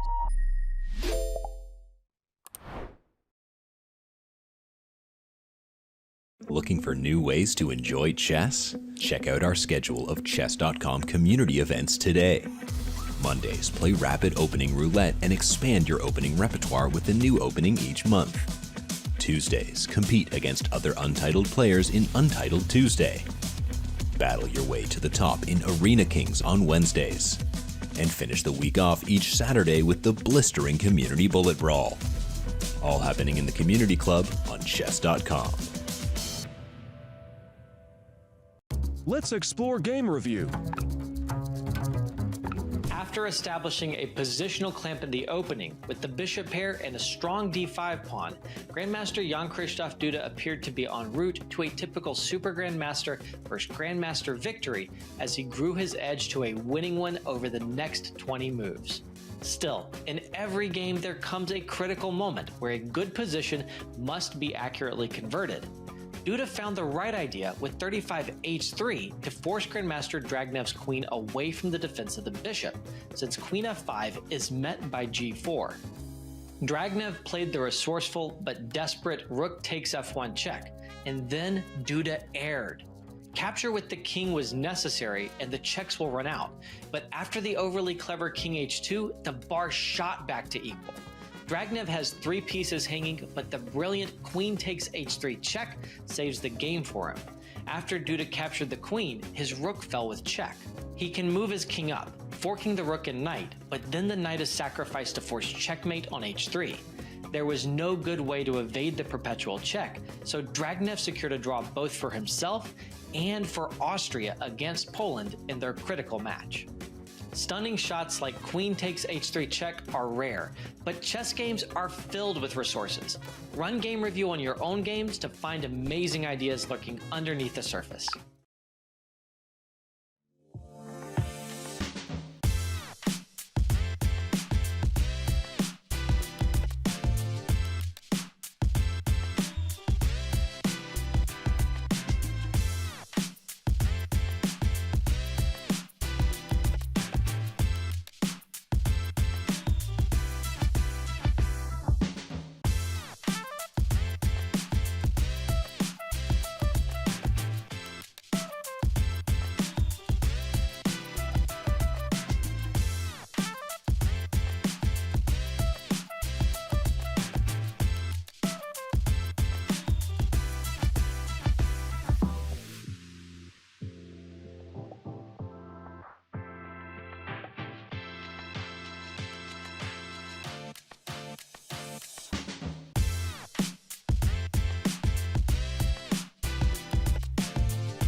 Welcome back to Collegiate Chess League. We just finished our match, but it's not over yet because we're going to have an interview with the SLU captain, Grandmaster Robby Kevlishvili. Ben, are you excited to talk to the person filling your shoes? Of course, yeah. No, I'm excited to talk with Robby. All right. Hello. Hi, Robby. I hope you're doing well. That was a great match, but we really want to get into the important questions, which is, what are you dressing as for Halloween? Mhm.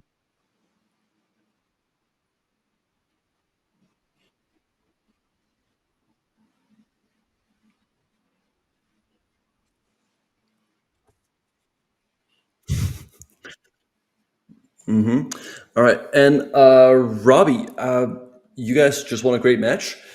Which team, what team do you see as your main rival this season if you had to pick one? And what do you think the SLU team needs to do to go all the way this season and win it all? Yeah, I think it's pretty clear that the main competition this year is SRM, because we obviously lost to them in a very close match. You know, I did pretty well that match, and I think the rest of the team underperformed, to put it lightly. And I think if all of them just do like slightly better in the next time we meet them, because there will be a next time for sure, then we should be in good shape. It seems that they can't hear you, Robby. It seems that you're muted here. We hear you Oh. on our end, but we'll give it Okay, a second okay. because everyone really wants to know what your Halloween costume will be. Yeah, I understand. Very important. Now we've got it. Okay, awesome. So maybe just repeat in one line your answer to which team you feel is the biggest competition. Yeah, it's obviously SRM. They're unbeaten and they've beaten us. But yeah, if we just do it slightly better, if everybody's just in a little bit better shape, then we should be able to beat them.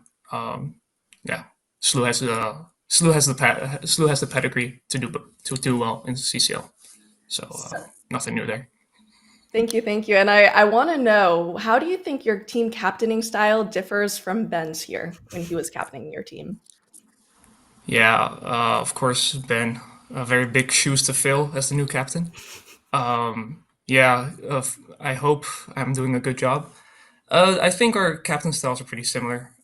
We just do our best, and then the team just has to take our lead, and it's going pretty well, I would say. Yeah, you definitely carried in this match as the captain. You scored 4-4, so great stuff there. And Robby, you're playing from a different location than usual. Can you tell the people where you currently are and why? Yeah, I'm currently in Princeton, New Jersey. I'm playing a 5-round tournament, CCA event, and I'm actually supposed to start my next round in a couple of minutes. But I was lucky to be able to squeeze CCL in. Well, thank you so much for joining us here, especially since you have to go so soon. I wish you best of luck on that. Any final words? Not for me. I hope we can just do better next time, because I think we should be beating teams like Yale with a bigger margin. And I hope to continue the good streak. All right. Good luck for you in the rest of your CCL. Good luck in your tournament. Thank you for joining us. I hope you are not late to your next round. I won't be. Thank you very much. See you guys. All right, Jules. So yeah, it was great to talk with Robby. And very nice of him to join us for an interview, even though he has a game coming up. But Jules, let's have a look at next week's matches. We have a big one coming up between SRM and Mizzou. That one is going to be an absolute banger. SRM so far is unbeaten, 5-0. Mizzou, I think, is on 4-1. So that's a big match for sure. And then we have SLU versus University at Texas Rio Grande Valley.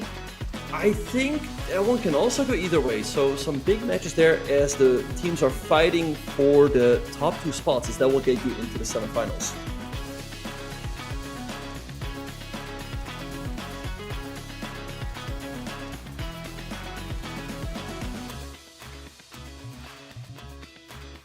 I see some interesting things. Absolutely, yeah. No, the bottom 2 matches are also important because those matches will really determine which other teams will join us for the playoffs. Keep in mind the top 6 teams qualify. Like I said, you ideally want to finish in the top 2. That's going to see you automatically in the semis. But as long as you finish in the top 6, you will still continue your run in the tournament. Absolutely. Well, we will see what will happen next week. Join us for SRM versus Mizzou, SLU versus UT Rio Grande. It's been a great stream. Thank you so much for all of the support and watching these amazing players. We'll see you next week at Collegiate Chess League.